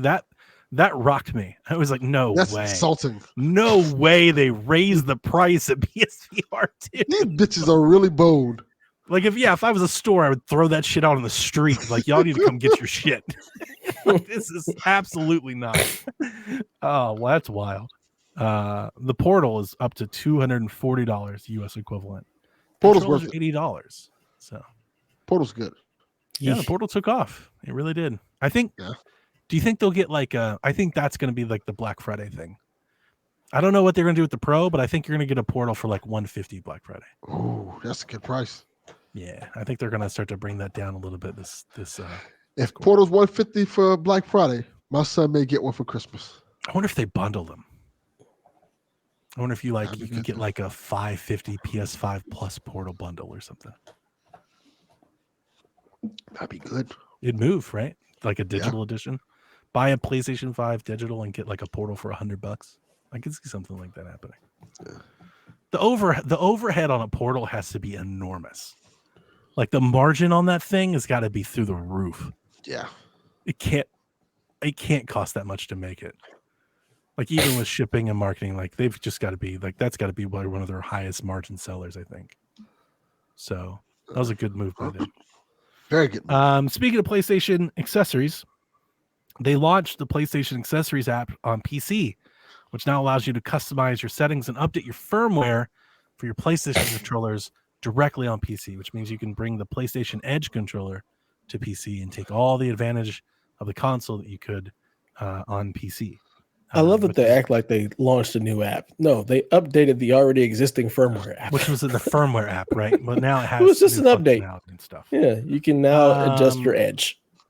Foam Stars is going free to play this October. I didn't realize that wasn't already free to play. It should have been It was free to like play. $30, right? It must have been free with PS Plus because I'm like, think I it have was. that No, game. it I was. didn't I pay think it for was. Yeah, it was Yeah. free with PS Plus. which is There- dumb because you have to have PS Plus to play it. So who the hell is buying it? People bought it. Well, I don't think a lot of people. Some Sick bought it. people. That's who bought it. So you buy the game, you buy PS Plus. It would have come free on. Wow, that's The Oh, man. Nintendo Direct happened yesterday. We'll cover the whole thing in more detail on Switch, but did either of you see it? Anybody care? Did you got anything you want to shout out for our listeners on this show? I did not watch Go it. wa- Yet. I watched. go watch the other show. There's There's an a answer. Castlevania collection that was announced. So That's cool. I tagged you in a couple games, Dublin. There's a class of Castlevania collection that was announced. Patrick Starfish has his own game. That was announced. I saw that. I saw you tag me in that.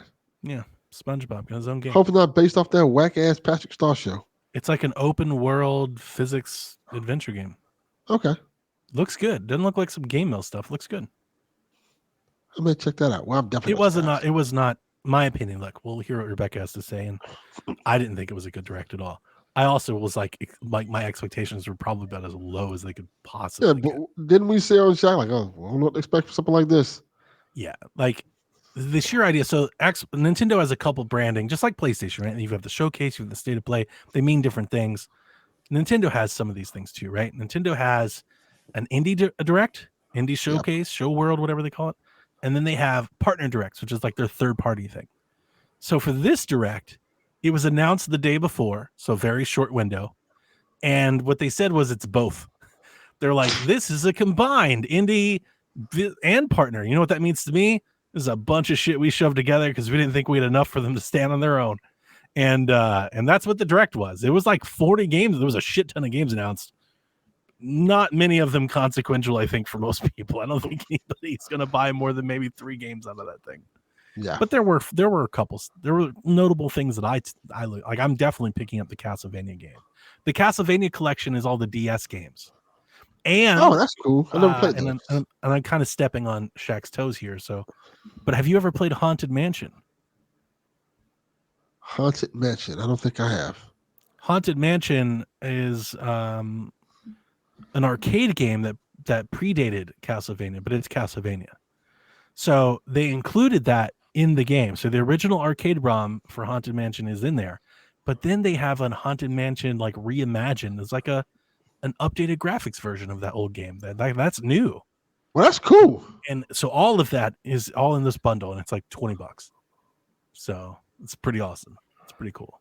But it was that. It was a shit ton of ports, a shit ton. Like Nintendo is just really getting by like playing the hits. It's a shit ton of retro. And they're like, look at all these NES and Super Nintendo games we have for you. Like they're really doing a lot of that. There was like another fucking Capcom collection of games. Like it's a lot of that stuff. So I watched it. I tweeted. I retweeted all of everybody's stuff. I tried to do that stuff for Shaq. It's just There showing that things. We're closer and closer to that end. So that is the thing. Like that's the big takeaway for some. I kind of agree, but like I still hold out reservation that we don't know anything. But everybody, like the takeaway was they're getting rid of all this shit off the plate so they can pave the way to show the Switch. I think that's maybe true. Like that's probably true. I do think that we're going to see the Switch soon, like the new Switch. I think where it's going to, like, if I had to guess, I think it might get announced before Halloween. But like I'm still reserved because I don't know that to be true. I think a lot of people are like, this is definitely happening. I'm like, yeah, that's how we get in trouble. Like that's how you end up chasing the damn Switch Pro for 4.5 years, right? So like I'm a little gun shy now after everything we've been through about the next system. Like I'm like, I don't know, I guess, but it does make sense to me. I still think they launch it in the first half of next year, and I think they got to show it to us soon because it's going to leak if they don't. But that's just my take. We'll see.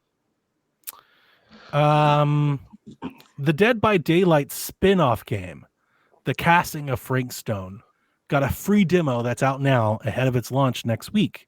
Oh, that's dope. I put that in the notes just for you. Oh, I can try that now. What did you tell me about this game the last time we talked about it? Like I was like, that sounds cool, and then you said something about it. I was like, never mind. But I don't remember what that was. Oh, I was telling you that it's basically what is called game? What is the damn company called again? I just went blank. But what is them damn people called? Was it Supermassive? Yeah, it's a Supermassive game with the characters from the other game. I didn't realize that Dead by Daylight had like its own Yeah, lore. It does. That's what it is. It's a Supermassive game with Dead by Daylight lore. And it's a single player game though. Single player game. Interesting. So basically, I look forward to your review. Yes. You got to sell me on it. Like I'm not even going to try it until somebody. But you're hit or miss. Make a case for me to want to try that. You're hit or miss on the Supermassive game, so I don't know if I can sell you on that. Look, I'm more hit than miss on the Supermassive games. But like when they said they were making like a single player version of like Dead by Daylight, I expected like all the horror villains and shit to show up. Like the idea that it's not, I'm like, well then what are we doing here? It's a story about it's this one generic horror villain. Girl, generic brunette guy, like. It's original Really? Dead by Daylight characters and original with Supermassive storytelling. Okay. I wish you and their gameplay. I wish you the best. I hope it's good. You know he's gonna love it. Well, I So- like most of their games, so yeah. I'll wait to hear from You Josh like and most games. That is Kyle. not I'll wait true to at hear all. from Josh and Kyle then. Yes. Josh, Delvin, you like everything. that is not true. We just talked about a game earlier I didn't like. That bullshit ass country game they tried to sell us. That shit was They tried to it was fool jank us. as fuck. Like, dude, this is bad. Okay, you like most games that aren't mobile games. Jeff That's Grubb true. says he thinks a PlayStation State of Play is being planned for the end of September. He says the PlayStation 5 Pro is still on for this year. I believe him. Trust Okay, the Grubb. Jeff. I do too. I'm actually kind of interested. Do they so like if it's at the end of the month September, like are they planning this to like coincide with Tokyo Game Show? Probably. I'm just like a little not look. I don't think it matters because I think it's going to sell either way, and that's probably the answer. But if they are going to launch a new console, which a Pro would be, man, it feels late. Like, why not show it sooner? Why wait so long? They did the same thing with the Pro. I know Yes. they did. I know. It The just PS4 Pro was like September announcement, still launched in feels November. weird. Still feels weird to me. Like it's such I'm- a You think something to Sony- showcase, something to market, something to do. I and they're think just not. Sony doesn't care, and they realize that they don't have to put things out a whole It's lot the ahead of Nintendo time thing. to actually get. Yeah, The it's- Nintendo thing, they're like, we Yeah. will just speak whatever we want, and people will buy it anyway. I'm curious So how much why it's going to spend cost. all the money and do all the things? Yep. But I like it when they do though, don't you? Like I like the marketing. Tell me about it. Show me what I want to see. Mark Cerny come out, his dorky little hair, and be like, "Let me tell you about all the fucking rays we tripped." You know, like I want the thing. I think there's a very small portion of the public that actually likes that, and that's probably why they're like, I like we'll do it when we do it. Yeah, I know. I like it. I just think that we're in the minority of people who actually You're probably enjoy right. that. You're probably right. Yes. I'm not gonna get it. Espe- I don't want a Pro. Like I'm not interested in the Pro. I'm just like interested as like I'm a gamer and I like hardware is cool. I like seeing shit about it. Tell me about it. It's Yeah. fun. Like I'm not interested because it's like, do I buy a Pro or do I buy a better monitor? monitor for sure. No, I want the better monitor. Definitely monitor. I remember we did this with Rob and Garrett. Like the monitor, your display, super important. That impacts every game you play, every single one, from indie on up. And you know that That's- it's time. that might be the most important thing you buy for your console or your PC is your damn display. Probably going to go down to a 1440p OLED. Nice. I love it. That's really nice. A lot of PlayStation news this week. This is not really news. It's yet to be confirmed, but there was a leaked promotion graphic, speaking of marketing, for Lego Horizon that came out in the morning the Direct aired, stating that the game would come out November 14th. I took that. I was like, oh, so they're going to announce it during the Direct. They did it. It was shown to the Direct. There was a sizzle reel, and it was like Lego Horizons, and it left. So this is yet to be confirmed, but this is real. Like, this is a real promotion, like, not like on a website, like printed promotion. And this game comes out on the 14th of November. I don't know why they're hanging on to it, but whatever. Tokyo Game Show. Maybe so. Yeah. It does seem like a lot of people are like, we'll just do it at Tokyo Game Show. Like, maybe Tokyo Game Show is going to be fucking awesome. It sounds like a lot of people are saving a lot of shit for Tokyo Game Show. It's kind of a surprise. Yeah. That's the news. All right. Got a scoring update for Rude Days. He says, no one got the Star Wars Outlaws right as Delvin and Devin both went over. Downey wasn't on that show. Son of a bitch. Downey and Delvin got the under right on Concord. I wasn't on that show. And so the score is now Downey 35, Delvin 31, and Devin. We didn't really talk about the lovely Concord. 29. Concord is getting fucking curb stomped.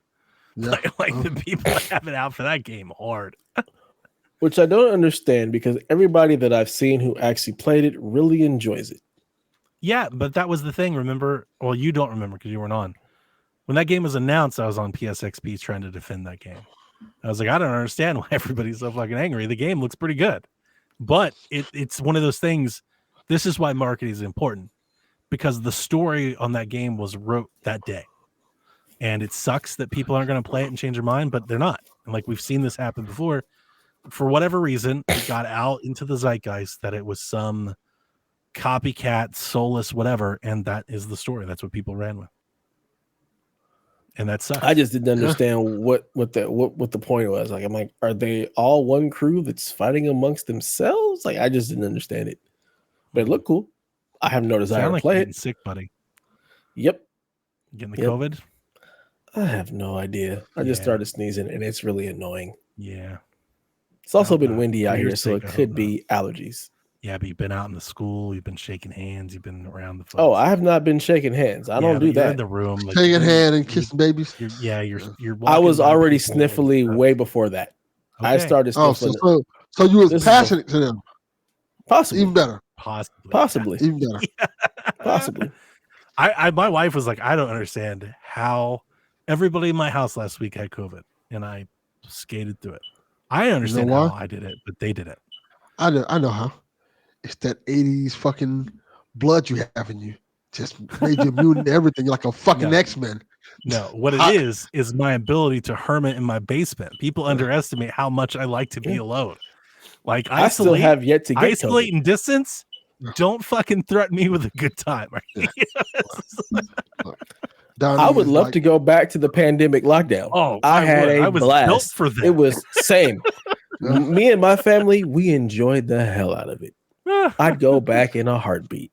Yeah, people at work, they're like, "That's crazy, Don." They're like, "You don't feel bad at all." I'm like, "Right?" No, I don't want to go outside. I don't even want to see people. You know, when I get COVID, when I've got COVID, it's because I went to a conference or a seminar, or I went to the doctor. It's because I had to go out in public. That's when I have COVID. Never gotten it. I still have yet to actually. I actually don't get it from like when the kids have it because we isolate and we separate. Yeah, my son was confined to his room for 4 days, and he was very sad about that. And when my family got it, I bought 6 bottles of Lysol. Lysol the shit out of this house. I was killing that on every surface imaginable for like 8 days. We did the same. I remember when I got COVID. Like I was in it was like during the time where like there was social distancing, and I was in a bank making a deposit, and the old fuck behind me started coughing, and like, yeah, I got COVID. Yeah, you know it. And you're like, oh no. Like, this fucker got me sick, and sure enough, that fucking guy turn around, hit him with the Hogan. You said social distancing like y'all did that in Florida. Stop it. That's y'all didn't. Social distancing. That's true. That is facts. I talking swear. about Wuhan and shit. I'm convinced that shit came from Florida. Absolutely. 1000%. I fucking hate these people down here. They like, yes, I do. With a passion. Wait till GTA 6 comes out. He's gonna be like, these are my people. Yeah, they're my people. They're my people, but they are pieces of shit. He's like, this is us. I can't tell you how many times I go in the store and I'm buying stuff and a motherfucker standing right next to me like, bitch, is you paying for this? Like, back up. Why are you so close to me? That. And it always happens. Like, why are you so close to me? I hate that. I've had to tell somebody that because they'll get real close to. They seem to get real close to me when I'm at the like the ATM, like the register, like the machine. Yes. Yeah. I'm like, yo, I'm paying. You don't need to be here. Like, stand at the back. And getting closer isn't gonna make it go any faster. Yes. It makes me want to punch you. That's a pet peeve. The other day, I when my wife almost chopped her fucking finger off, I had such a day. I was in such a manic place. I went to Walmart that night to get spray paint because I was trying to like do some touch. You're gonna spray NW on her back. Right. I ended up splurging because I walked into Walmart and guess what they had at the front of the store? Giant Halloween section. So I ended up spending way more money than I ever wanted to when I went. There was a dude walking around like with his family, fucking just gat strapped right to his leg. And I was like, that's great. I love feeling, they got fucking Frank over here ready to protect and serve at Walmart. I'm trying to check out the damn jack-o'-lanterns. Jesus Christ. It was huge fucking piece right there. And he just had it out full on display, you know, like leaning into it, you know. It's like, what a jackass. Yeah. If you're going to carry, at least conceal it. Like, don't be walking around. Like, everybody else in the store doesn't need to see your gun. Yeah. You know, get over yourself. Yeah. You don't look cool. You look stupid. Definitely. You look like an asshole. Jack was like, he's carrying a gun. I'm like, yeah, we see it. Fucking Luger over here. Right. Fucking jackass. All right. So True or false? Concord will either be in PS Plus or free to play before December 1st. Foam Stars recently went free to play after 6 months. I'm actually torn on this one a little bit So am I. for two reasons. Any insight that we can pull from this game, from Concord, from like its Steam numbers and its general review cycle and how long it was in development, Sony's fucking eating shit on this game right now, just financially. It's got to be like an albatross. Yeah. And so it would make sense for you to go, okay, the natural thing is let's put it in PlayStation Plus and get some players going on it. But putting it in PlayStation Plus to try and juice the numbers would almost signal that you're going to support it. And I'm wondering if they just don't pull the plug. Because it would probably make more money. It would save them more money to pull the plug and not develop it than to reinvest and try and save it. Like, do you think you're going to like put it in PlayStation Plus in a year from now, you get people buying stuff in it? Like, do you think you can jumpstart this game and get it back? Because if you don't, then I would pull the plug. So I'm actually going to give you guys the opportunity to get what I think might be favorable, more easy points. I'm going to say no. I also was going to say no. Oh, I am somewhat surprised. I'm kind of feeling like, because I feel like the easy money here is like, yeah, throw it in Plus and let's get what we can out of it while we can. I think it will go on Plus, but I think it might be in December, like maybe late December, like in December. Like, yeah, there you go. The PlayStation Plus games for December. Here's Concord. I got you. Yeah, because I'm wondering, and Sony's been rather cutthroat lately. You know, when things aren't working, they're not like trying to resurrect things. They're not trying to fix things. They cut Naughty Dog's thing before it ever came out. They're like, yeah, let's nix it. Yeah, it's done. Yeah. And I'm wondering with a game like this, because weren't they were supposed to make cutscenes like every month and stuff, and they're like they had like this whole roadmap. And I'm wondering if they're looking at this now, especially if it's not selling as well as it looks like it's not. I'm wondering if they're like, shut it off. We're gonna lose millions on this if we just turn it off. We'll refund anybody that bought it or not refund, like just turn it off. Just stop. When is their first like Battle Pass update? Like, what's the roadmap? Yeah, I don't follow it like that. I couldn't say. Yeah. Because if it's not before December, they're not putting it in Plus. I mean, Steam numbers aren't hard to go off of because it's not the console. You have to think there's more people on the console playing, but the Steam numbers are incredibly low. Yeah. They're in the hundreds.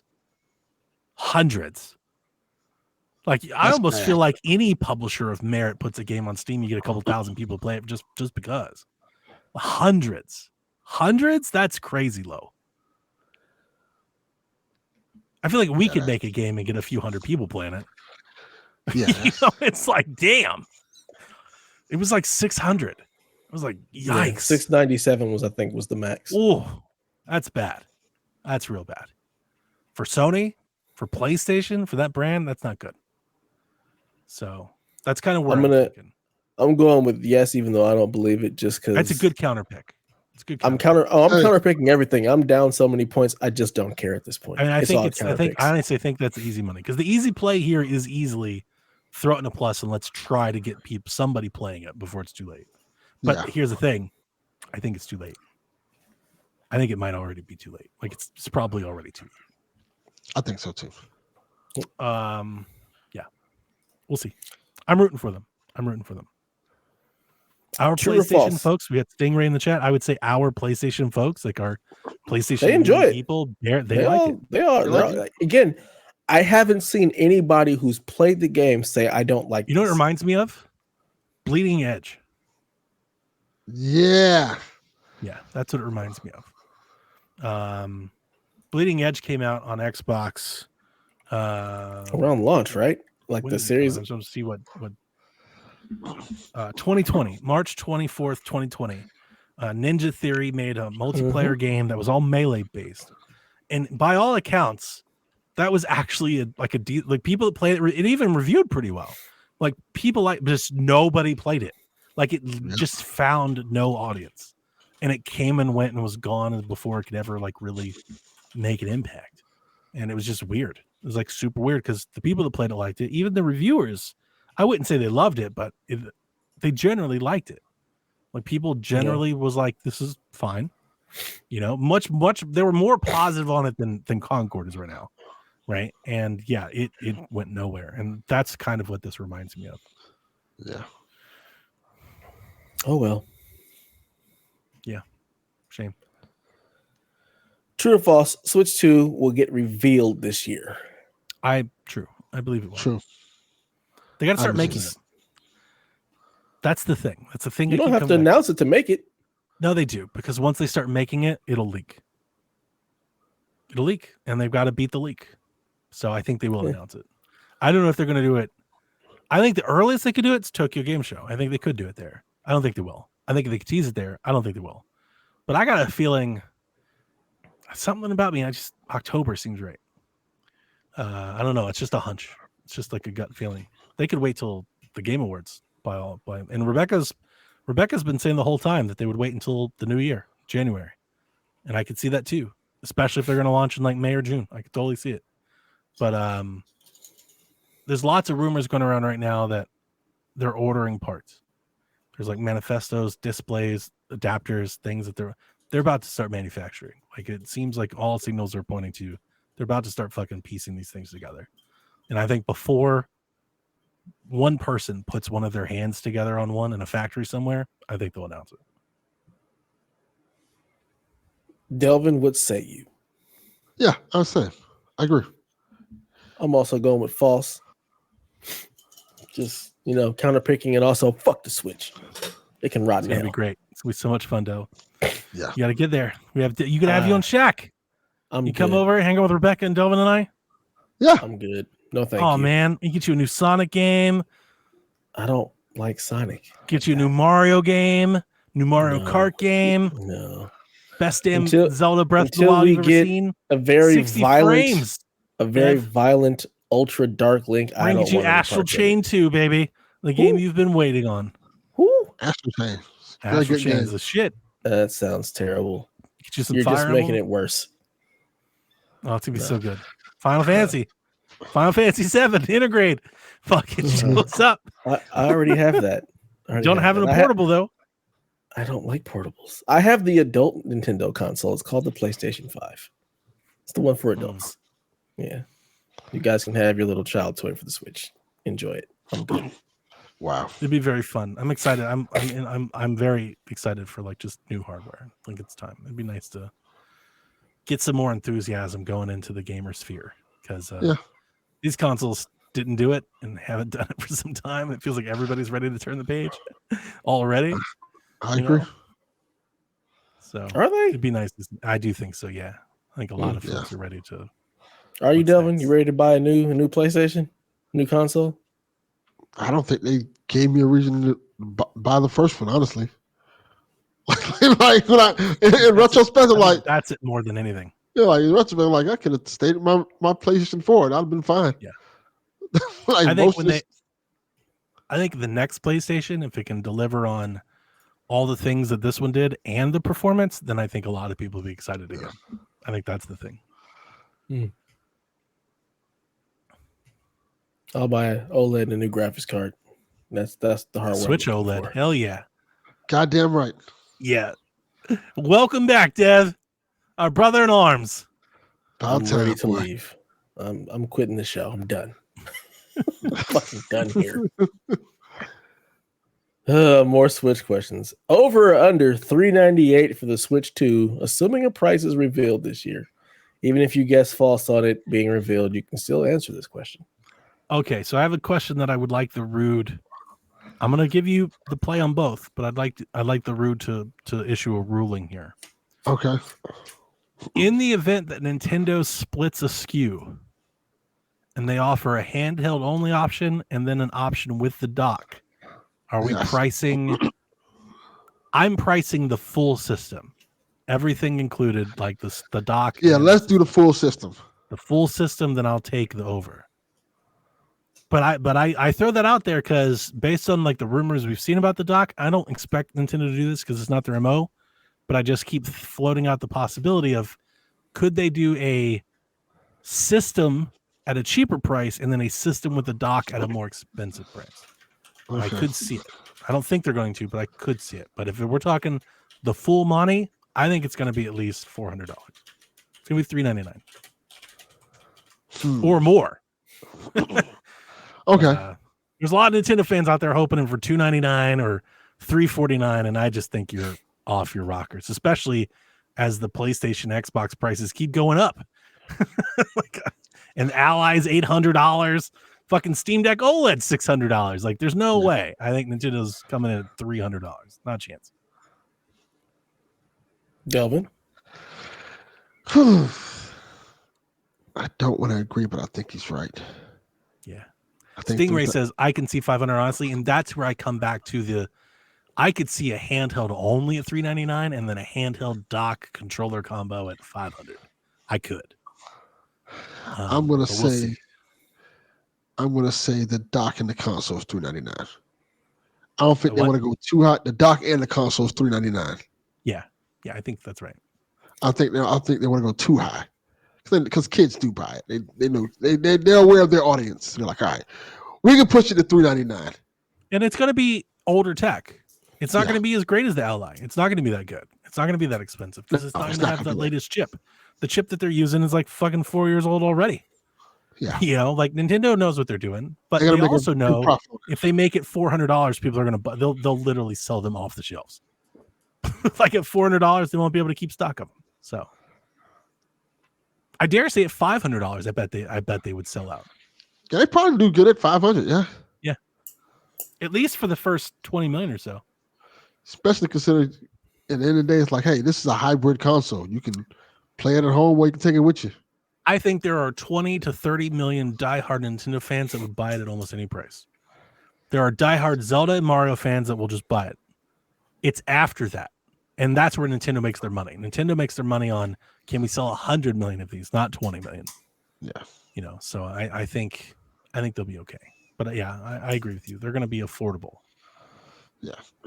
People are going to be like, and I know when they review it, people are going to be like, the Steam Deck runs X game at 4 frames more per second. The Ally does it twice as good.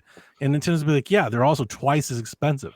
That's not You're what also we're doing not marketing to those people. Yeah, that's not what we do. Like, we don't do that over here. Nobody gives a shit. Right. And these here's are the console thing. gamers. Here's the thing. Nintendo's absolutely right. The people that buy their stuff, they don't give a shit. At all. Have you seen Pokemon games for like the last 10 years? It's been fucking terrible. Nobody gives a shit. We're like 12 frames per second. They're literally selling $70 PS2 games. They don't even know what frames per second is. Yeah, it doesn't matter. Resolution, what's that? It just doesn't. Yeah. What's a pixel? I don't know. If I noticed it, it's bad. Talk to EA about that. I don't know why that game runs like shit. That's their problem, not our problem. Mario looks great. Yeah. So I'm going with the under because why not? Yeah. $349. Let's go. It's the Wii U's price. Terrible system. Isn't that what the OLED is now? Is it $350? I think it is. Yeah, I think it is. So that's the price they're at now. All right. It's question time. Smoking Joe says, question for the show. How does Star Wars Outlaws rank among other Star Wars games? How the fuck would I know? Better or worse than Rogue Squadron? Because that's the bar for me. Fucking Rogue Squadron and Rogue Squadron 2, man. That's as good as it's got. I haven't played Rogue Squadron 1 or 2, so I can't answer that. I'm being facetious. I didn't expect that you would, but I would lose my shit if they were like HD remake Rogue Squadron. I'm like, oh my god! I'm only going to compare it to, or only going to put it in the terms of like this generation, like newer Star Wars games. Jedi. So Jedi Survival, Jedi Survivor, Jedi Fallen Order. I think both of those games are better because they have a more direction of what they're trying to do. It's really the Jedi power fantasy. and the mechanics and the gameplay there is just better. Where Outlaws just doesn't hit on any of those areas, but it's good in the story. So I would say it ranks below those two, but I think it's better than whatever there was a one game that was just all space combat. Yeah. You're talking about What the hell was it called? it's not Rogue Squadron. No, it wasn't. I forget what it was called though. I forgot like what it's called. Fighters, but that's not right. Yeah, something like that. But I have that one. It was pretty good. But I Squadrons. think this one, Squadrons. That's right. That one was pretty cool. But I would say this is like right there with that. Like, Is doesn't it do better anything than the groundbreaking. Battlefield collection that launched earlier that was broken? First of all, I don't even subscribe to those being real things. Battlefront. Those don't That's right. exist. Sorry, Battlefront. The Battlefront collection was broke for like 3 weeks. Yeah. I wouldn't even compare it to those Aspire. because those don't exist. Is it better than what Aspire has done? Anything's better than what Aspire's done. Well, there you go. That's a solid game right there. Good job, There you Ubisoft. Mm-hmm. Chris Becker says, "What's the first game that made you look at video games differently?" Here we go again with Delvin. Resident Evil. Oh, pulled up a hot take. Got me off guard. I thought for sure we were about to hear about Clementine again. No, the original Resident Evil. Explain. Playing it on PS1, and that whole first scene, because they didn't really have horror games like that, where you're walking through a mansion and shit, and then you see the zombie bite off the fucking head, like, oh, I was young, like this was unexpected. This is like a real fucking adult game. I felt like, oh, this games can be more than what it was, like this is pretty cool. Just like that, playing games like that and playing out Metal Gear Solid with the more mature themes that it had with that one. Like, okay, Metal this Gear's is a good answer. like, this is more than what I was playing before. Metal Gear, story-wise, being in such like this espionage thriller, is almost like you're watching a fucking movie. You're like, this is fucking crazy, Yeah. Because even like because I remember like in my head, even playing games like Mortal Kombat and shit like that, it didn't feel adult. It just felt like silly. Like, oh, this is something that's like fun and Duke silly. Duke Nukem. Yeah, they didn't feel like boobs and blood and stuff, but it was. I wouldn't say we silly. had Doom. Yeah. I wasn't going to say silly, but I was going to say the games up until that. But like, if I was comparing against Metal Gear was like very cinematic and entertaining in a way that all those other games were still being built off of like the arcade era. Everything was still arcadey. It was about gameplay. It was about repetition, and like Metal Gear was like, no, we've actually laid out like a whole fucking saga for you to go through. And it's got like hidden things and meaning like that was kind of a bit different for me. Metal Gear is a really good answer. Yeah. Like those two games I think of a lot. Like even the beginning of like Resident Evil when it starts off I had with voice like acting and the music. FMV Yeah, I mean, it was very the whole thing when you see theatrical. like the Starbucks getting killed. Joseph! Like, oh shit, this is real. Real bad acting, but it was like, oh, this is fucking dope. It is good. My answer would be Ocarina. That's a good one. Yeah. Ocarina really opened. I mean, I was really young. So like it was also like one of my first experiences, right? Which like means more, right? You always love your first, right? As the saying goes.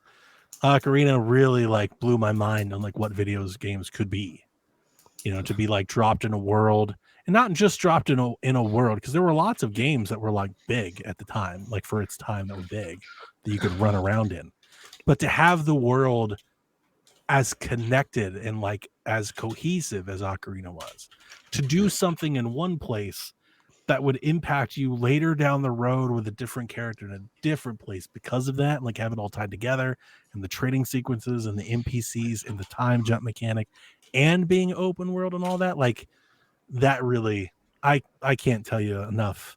I think of Ocarina like most people think of like Link to the Past. Okay. Like older people, like them, Link to the Past is that experience. To me, Ocarina is that same experience. It blew my mind. I was like, and I think I chased that high for years. Like I was constantly trying to find the next thing that was like Ocarina of Time, because it changed my whole perspective on like what games, like what I wanted games to be, not what they could be, what I wanted them to be. I regret not giving my joke answer now. What's your joke answer? Pong. I mean, yeah, it would be a life-changing experience for you. It's first Did you thing. see? Did you see the? And again, we'll talk about it on Shaq. But did you see the Tetris announcement? No, I didn't. The Atari 50 people are back. Oh, and they're doing Tetris? We'll talk about it on Shaq. Yeah. Okay. That's interesting. I love Tetris. Great game. This is dope. So there is, if you love Tetris, there's something coming for you, boy. No. I just want the original. I don't want any of the extra shit. That was also an announcement. The original Tetris is coming to the NSO. Isn't it already? Oh no, the game. No, the Game Boy one is there, not the regular NES one. But I have the NES. The NES version of Tetris is coming to Nintendo Switch Online. Yes, my son will be happy about that because he'd be playing the Game Boy one, and it's just. That's the first one I played. Was Game Boy. That is the first one I played. 100%. I played the first. I feel like Tetris like sold the Game Boy. Like that was the Game Boy. Oh, it 100% did. Yeah. I wish I still had mine. I didn't have a Game Boy box and everything. It was my aunt. My aunt had a Game Boy. She hated video games. She had a Game Boy and she fucking had Tetris, and she would let me play it sometimes. It was my first experience with a portable. Played Tetris for a year straight. Oh, she played it for, like no. Funny thing, she still has it. She found that shit like during COVID and called me and let me know. She's like, Damn. you know, I have this Game Boy. Yeah. I wish I still had Tetris. mine. She put batteries in and started playing Tetris. That's awesome. Like the Tetris card still awesome. fucking in it. Boy, they used to make them consoles built It to might last. have been. It might as well have been like a Tiger Electronic. Like it's just one game. Yeah. It's not a I Game still Boy. have It's a my Tetris Tetris machine. somewhere. My Game Boy Tetris. I have that somewhere because that was all I played on my my Game Boy Advance SP. That's all I played was Tetris, really. The game for me that made me look at games differently was Final Fantasy VII. Yeah. It was That's the good. first time a game actually made me feel anything. It was the first time I really paid attention to a story in a game and like connected with characters and was like, oh my God. Like that was the first time like my eyes were open to like this cinematic story experience with these characters that you're going on this super grand adventure, because before that it was really all blips and bloops and silliness. Like when you look at the Mortal Kombats or like Street Fighter, NBA Jam, there wasn't anything that really made you Arcade feel games. anything. It was just There were arcade games. Yeah. You were Yeah. playing games. Yeah. And this was the first time. And if I had played Metal Gear Solid before Final Fantasy VII, it would have been the reverse. But Final Fantasy Sure. VII came out first. I played that before I played Metal Gear Solid. Yeah. And that was the first time that I had ever really looked at games like, holy shit. And it's funny because I realized like I played Secret of Mana, which had an incredible story. I played Chrono Trigger, which was also a story-based like RPG, but I didn't own those games, so I didn't get to play them as much. And I think that if I had owned either of those, it probably would have been one of those first. Yeah, I think I would have felt the same exact way as Delvin did about Resident Evil had I not played Clock Tower first. Yeah, Resident Evil was I think Resident Evil might have been the first PS1 game I played when I bought it. And I did love those. Clock Tower actually led me down that route. Yeah. Playing Clock Tower got me to Resident Evil, which got me to Parasite Eve, which got me to Dino Crisis. Like I played all that shit back then. And yes, Captain Awesome, I have played Final Fantasy VII Remake. I love it. One of these days, I'm gonna have to give it a run. I'm gonna have to Final Fantasy 16 is the one. I'm gonna try it one day. Like I am committed. I'm gonna give that game a real shot one day. There's gonna be a lull where I ain't got nothing to do, and I'm gonna sit down and I'm gonna try to play my first Final Fantasy. I've never really played a game. I have zero. I couldn't answer. I couldn't name a character. I have no idea about anything. I played Tactics. I remember playing Final Fantasy Tactics some time ago. Only because of Smash. That's the only reason I can even name who the Cloud is. Smash character Cloud. He's the dude with the big ass sword. Big ass Buster Sword. Iconic. Kyle the Pug. Fuck you, Kyle the Pug. He wants to know who's been your favorite Star Wars Outlaws character so far. It's Kay. I know. It's Kay Vess. She's my favorite character. The other That's the characters main aren't character? anywhere. That's the main character, yeah. The other ones aren't anywhere near as fleshed out as much. Like I said, Indy 5 just stays in the Yeah, cockpit. Indy 5. Let me Let's ask go. you this. Not Harrison that I Ford. want to like venture down this route, but I'm sure you've seen it too.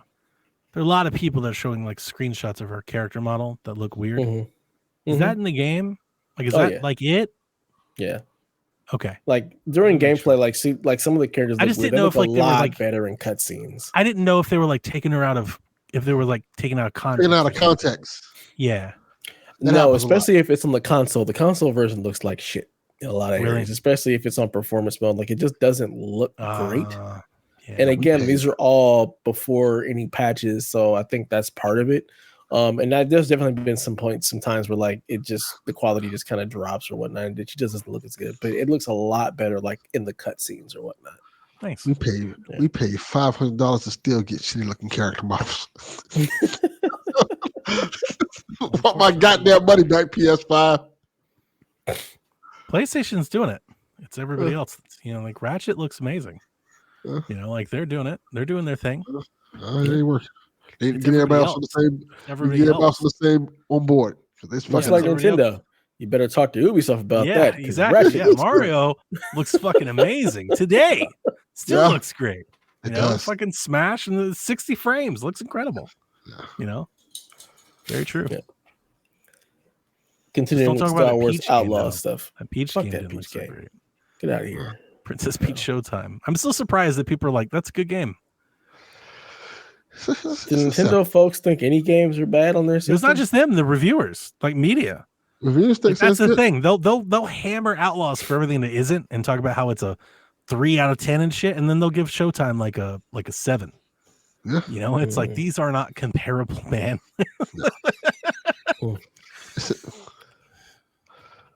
I hate judging a book by its cover, but I played the demo and I thought it was really bad. Honestly, I was like, this might be one of the worst Nintendo games that they've published in some time.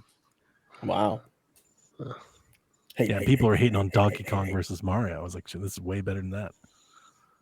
But hey, that's why we all have opinions, right? Don't have to agree. It was just my take. Yeah. Continue with more Star Wars Outlaw stuff. Haley says, how cute is Nyx? I mean, he's a furry animal. I don't know. Go Furby. And she says, and granted that I'm not that far in yet, but do you wish they have done more with him? I'm not big on companions in games, so I really don't care. I don't know what else they do with him. He can fetch stuff. He can distract people and attack people. I don't know what else I'd want him to do. Play fetch. Can you pet him? You can pet him, yeah. There you go. Okay. You can pet the dog. You can pet all the animals in the game. There's critters that run up to you. You can pet them. There's giant animals you can pet. And yeah, Nyx, you can go have him like click buttons. He can open doors. He can fetch stuff for you. He can steal things from people, but I like it. Thief dog. Basically. Coach Mo says, since PSVG started, how are you different as a gamer? I went from never playing online with people to almost exclusively playing online with people back to only playing alone. Excited to hear what changes y'all have gone through as a gamer or through as gamers over the past 8 years-ish. It's a nice reflective question from Coach. Hope you're doing well, dude. Hope your daughter and everybody's good. Yeah. Well, when I got here, I played games. Now I don't. That is what changed. I do more podcasts, play less games. That's what happened. Yeah. I'd love to know what you think about me, Dev, because I saw this question come in earlier. Mm-hmm. I don't really think my playing style or choices have changed a whole lot. I don't think they have either.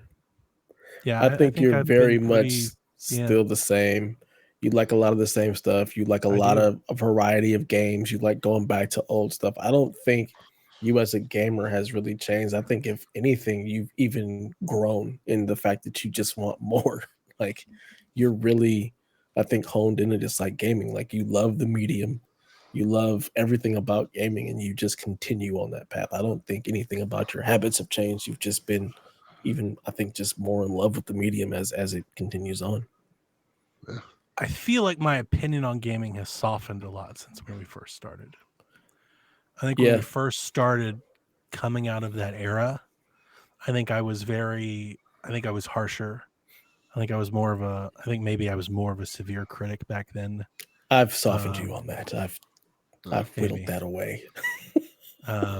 I was very much like, like this is what everyone's thinking, right? So like it's got to be true, and like what is the reason behind it and stuff. And I definitely think over the years I've led a lot of like, and just generally as I've just played a lot more things. Mhm. Uh, I think you still will lean into this is what everybody's thinking, but it's not so much this is so must be true. It's what do you think of that? I think you sure, still have a yeah, lot of those. You yeah, bring not all of that necessarily to that. it. That's like it must be true. I guess that's not the right way of putting it. Yeah, I don't know. I just feel like I almost feel like when I think back of like maybe some of my earlier podcasts or my earlier opinions, I feel like there was like a naivety there that I didn't Mhm. have now. I feel more experienced, and I don't think maybe I'm as harsh on things. I think I realize now that like I think back then, actually, if I could rephrase, I think in 2013, 2009 to 2015, Donnie, I think I was very much of the game's just a 6.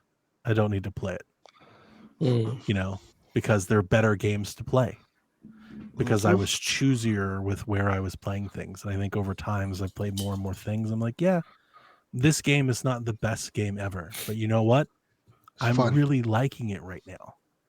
Mhm. And I think I try to find more nuance and bring more of that in, and less of like, the review scores. I think when I first started this, I think Yep. review scores mattered a lot. And I very much was like, well, where does this fit on the diagram of gaming for the year? And is this Mhm. worth my time? Is it worth my investment? Is it worth buying? And I think all of that has been whittled away. I do think debating you every day for 10 years has really changed that. I don't remember when, but there was a day, I think, where you and I just had like a drag out day Mhm. where I was like, that's it. I'm done with this. I'm not doing this anymore. And then Yeah, from that day, I don't know I don't remember when it I was, remember that. but it was like in 2016 or 17. From that day, I've really turned hard on that. Like I just don't do it anymore. I just stopped. I was like, Dev what? It broke. doesn't matter. It's just kind of stupid. It doesn't matter anymore. Good job, Dev. Yep. And I totally remember that. It was basically about review scores and stuff. I was like, and I dude, do think just play it's, the when fucking I say game. like naivety, it's not even that. It's like I felt conditioned by like the media that I grew Mhm. up in. Yeah. Like Game Informer, watching everybody put numbers on games, equating that to value and to meaning, right? And being angry when my games didn't review well, or being angry when games I didn't 1000%. like reviewed well and stuff like that, right? And then you follow like, you retrace that into the early media darlings, and you think of like the IGN podcast, which became kind of funny. And like, I felt like a lot of that perpetrated that stuff. Like that stuff kept getting echo chambered around. And I do think when we started PSVG, I was amongst them. And then Mhm. through the course of PSVG, I definitely stepped out. I was like, I'm not doing this anymore. Yep. I think that'd be the only thing that's changed. I still play the same games. I still play a lot of indie games. I still don't like multiplayer. I don't feel like my habits have changed much. There Yeah. are new games. Like I do attribute PSVG and finding other people, finding other opinions. I never played Far Cry until PSVG, and it's one of my favorite franchises. So I've definitely branched out. I've taken on new things based on opinions. Forza is another one. I never played Forza. Forza has been around forever. I never, and as an Xbox player, I always had access and just never wanted to. PSVG and being around folks here have definitely opened my eyes to new franchises. Yeah. But And I think that all goes hand in hand with like what I was trying to say of like you've just kind of expanded.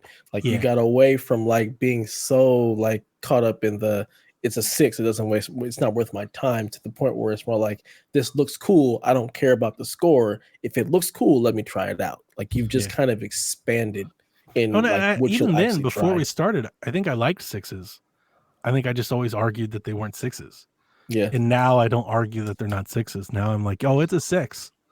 It's It's good just But six. fucking a it's really good my one, though. 6, damn it. Yeah, like I think that's it. It's like, oh, it's a 6. It's just a really fucking good one. And I think Yep. in 2007, I was like trying to tell people, like, oh, no, No More Heroes is better than you think it is. And now I'm Mhm. like, yeah, it's not. It's a bunch of bullshit. Like it's a bunch of But it's some this fun shit bullshit. trying to be edgy and cool. I'm like, you know what? It's fucking awesome, though. Like it is Mhm. very different. Yeah. Yeah.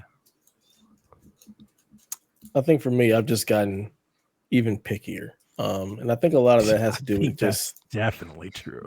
it's time. Like I think you went from playing like 30 games a year to like 20 games a year to like 12 games a year, like 4 games a year. Yep.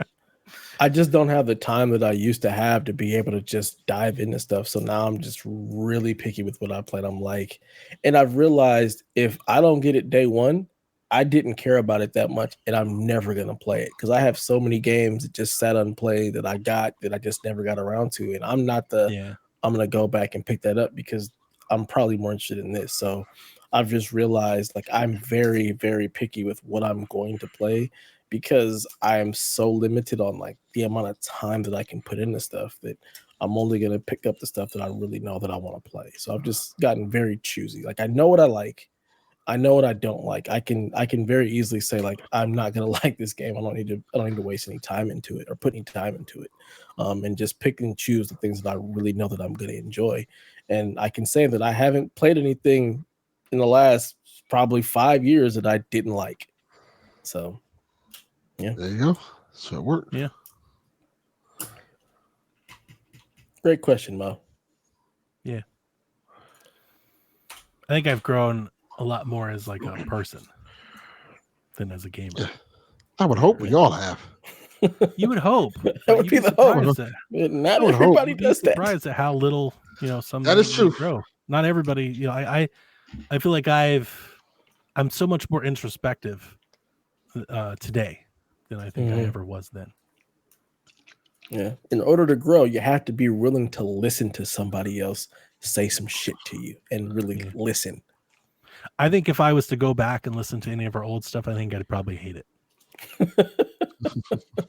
I do. Yeah. I do think and a part of it, like doing this, when we started doing this, I think I was trying to emulate what everybody else had done versus like trying to do something else. Yeah. Or not something else, but just something my own, like trying to do like now I feel like the last few years, I don't think this is a new thing by any means. I think the last few years really settled into like, no, this is what we do. Yep. Like, this is what I want to do. Whether it's popular or not, whether it's trend chasing or not, like that's all irrelevant. And honestly, it's meaningless. Irrelevant's not even the word. It doesn't matter. It doesn't matter. Yep. I don't care. And that's not a new thing. I think we've been on that chapter for some time now. Yeah, that's been many years in the makings. But I think maybe like the first 3 years, I was chasing that ring like everybody else. Like I was like, I can do that thing that everybody else is doing. And at some point, I was like, yeah, I don't want to do this. Yeah. We realized we had our own thing and like, let's just do us. Let's stop trying to chase or be like all the other podcasts. Could you imagine if we were still like running a website and trying to do reviews and trying to do the cycles and trying to do the videos and like, Yeah. I think the whole it's not our thing. MBK thing, the Make Us Better merger thing is what made us realize the crazy thing. We were doing all of that with like this goal of like, oh, but we could get put on press releases and we could get games and we could do this thing. We're doing all of that now. Doing so much less than we were ever doing then. Pretty much. Yep. That's just the funny ourselves. Part. That is the funny part. It's like, like back then we were like, if we do everything and do all these things, it will mean this. And it's like, that didn't mean anything. Nope. Now we're not doing any of those things and we're still doing all those things. So crazy how that works out. Yep. And like even now, if somebody's like, hey, be yourself. Yeah, because even now, like if there's a game that I like, let's say there's a game that I'm really interested in, because I don't ask for review codes unless it's something that like I want to review that. When I reach out to them, I let them know like, hey, this is what we do. We are a podcasting outlet. We do podcasts on these days. And during this week, I promise that we'll talk about your game. And that's it. I'm not like, we're not gonna write a review. We don't have a blog. We're not gonna do a video. Like none of like. Then we're just gonna put it on the podcast. And if a developer is like, yeah, we're not gonna do them, I'm like, that's totally fine. I'll just buy the game. Back then I was like, I will make 10,000 pages if you let us review the game. Some of those memories, man. It's not that long. Yeah. It really it's not that long ago, but boy, does it feel Mhm. like a long ass time ago. Yeah. You know, that's so many. It feels like so many eras between now and then. Yeah. Like I think of my life in seasons, and that's a lot of seasons ago, and that's crazy. But for me, like it's true. If I was like to map them out into like chapters, as many chapters ago for me. Yeah. Like I had like my childhood chapter, I had my high school chapter, I had my like becoming a parent, like marriage chapter, and I have multiple chapters of this. Right? There's almost as many chapters of this as there are those. You know, so like Yeah. I think in that way it feels a long time ago. It definitely does. Like I think back to like just Uncharted 4. Like that Yeah. feels like it was so long Did you ago. guys see when I That was posted the that beginning. tweet? How hard did that hit? Oh, It's like happy God. 10 years to Uncharted. I was like, what? Wow. Ow! Like we've been That's- doing this a long time. That's I'm assault. I would like to old. report a crime. Dear goodness. You know what I passed today on Threads? Somebody was like, we're so close to the Wii U being 2 generations ago. I was like, oh, right in the heart. Like right in the heart. Damn. Yeah. But yeah, Yeah. for sure. Back to some more Star Wars Outlaw stuff. TPR says, how was the ship combat and traversal? I'm really looking forward to dogfighting and hitting a button to go I forgot all about light speed to warp into new space systems. This is not the game for you. Uh-oh. Like, oof. Right in the heart. There's Yeah. there's space. You can definitely leave a planet and go up into space, and there's just not a lot to do there. It's really you go into space and you're just like collecting things in space. You can get into a dogfight, and the dogfighting like Starlink. No, it's not like Okay. Starlink, and it's not. The space combat is fine. It's nothing to write home about. Is it like you have a Lego lock Star on. Wars Combat Space? I have no idea. I haven't played any Lego Combat Star Wars, so I have no idea. So that's pretty fun. But I mean, yeah, you go into space, you get into a couple of space battles. I've only had to actually do it a couple of times, but you can just like fly around in space. You can only go to a couple of different systems via light speed, and that's just the main planets that you're going to recruit your players or whatnot. And around those planets, you have like there's one that has like a nebula where there's just a bunch of space junk, and you're collecting space junk, and you may see somebody that you can engage and fight if you want to collect more space junk, but you don't have to. So And it's very basic. You have a lock on to engage. Yeah, engage in fighter, engage in mode. You can't explore the galaxy and just do whatever you. Okay. No, there's no just exploring the galaxy. That's what I was thinking. It's not like Starfield. No. Yeah, that's not what this is. It looks cool when you do it though, like jumping, like taking off and being in space and flying around and hitting the light speed button like that. It looks cool, but there's just not a whole lot to it. Wow. Even like landing on the planet, they made it seem like you really have control over like the landing, like Starlink. Yeah, you don't. You scene. basically get in. You basically get close enough to a planet. It was like initiate landing sequence, and then you fly through fog, and then you pull up on the planet, and it's the same thing, the same fog for every single planet, and you're not controlling it. A lot of these fall planets are cloudy, I guess. Yes, atmosphere, global warming, everywhere. Yeah, a lot of marijuana smoke. Think about the carbon emissions the fucking Millennium Falcon has. You know what I'm saying? Like, it's a lot. Good point. Tyler Kopp says, I want to ask you guys on your opinion on Indiana Jones and other titles going to the PS5. My thoughts are Indiana Jones. Doesn't Microsoft lose money on every console they sell? Wouldn't they be making more money off the games on PS5 and Switch than shipping consoles to stores? A couple things. They're making more money shipping games on other platforms, regardless of irrelevant. The console, just omit that. Shipping your game in more places means you will sell more of that game. Just period. This is what I said when they announced the 4. Like, we're gonna learn. What did I say? I was like, yeah, I know. We're gonna I know learn what you're that we're gonna gonna make learn. more money. Right? Like I know what you're gonna learn. You're gonna learn Hi-Fi Rush sold more copies. That's what you're gonna learn. That's not hard to figure out. And it's not necessarily about the cost of the console. I do think Xbox has said, like I think every console maker says they lose money on consoles sold. How much of that is true? I would love a scientific way of actually proving that, because especially at this point in the console, I gotta argue that no, I don't think Xbox is losing money sold. Definitely not on the Series S. Like right, like no, like I can't imagine that's the case. Like you said last week, the Series S is keeping the lights on.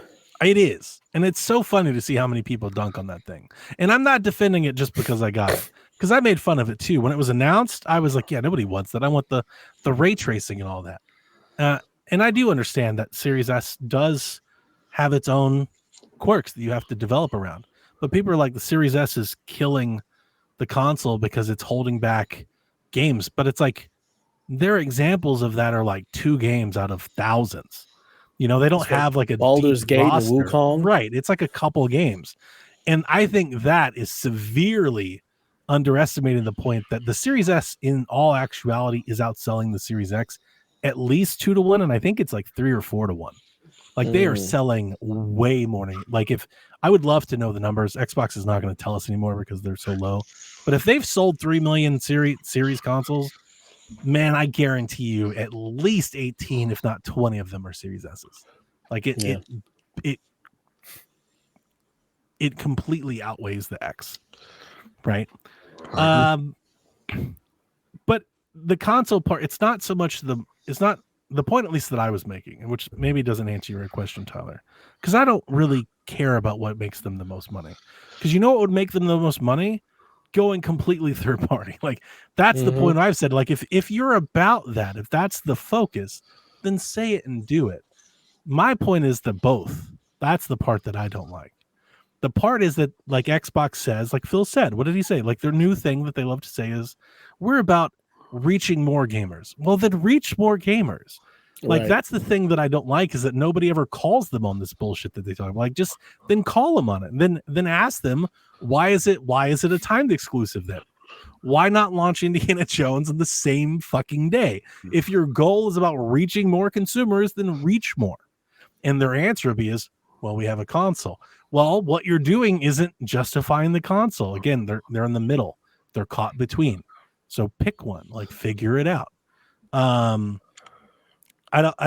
It's obvious that the money that they stand to gain by being multi-platform outweighs the money that they think they can get by enhancing their own platform. And ultimately, as I've always said, to say it one more time, I don't care. I've made peace with where Xbox is the marketplace for many, many years now.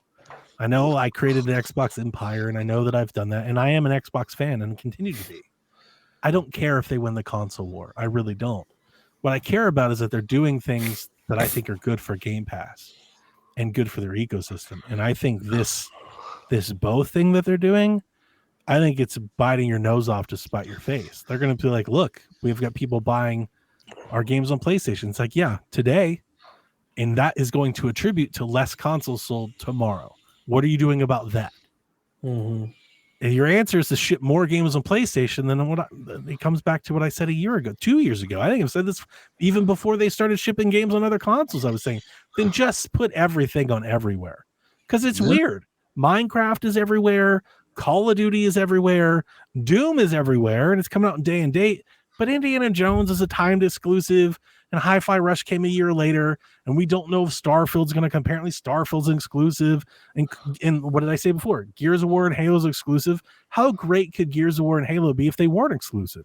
Like, how massive could, like, it doesn't make any sense. It just does. Nothing that you're saying checks out. What it sounds like you're saying is whatever fits your narrative in that particular day.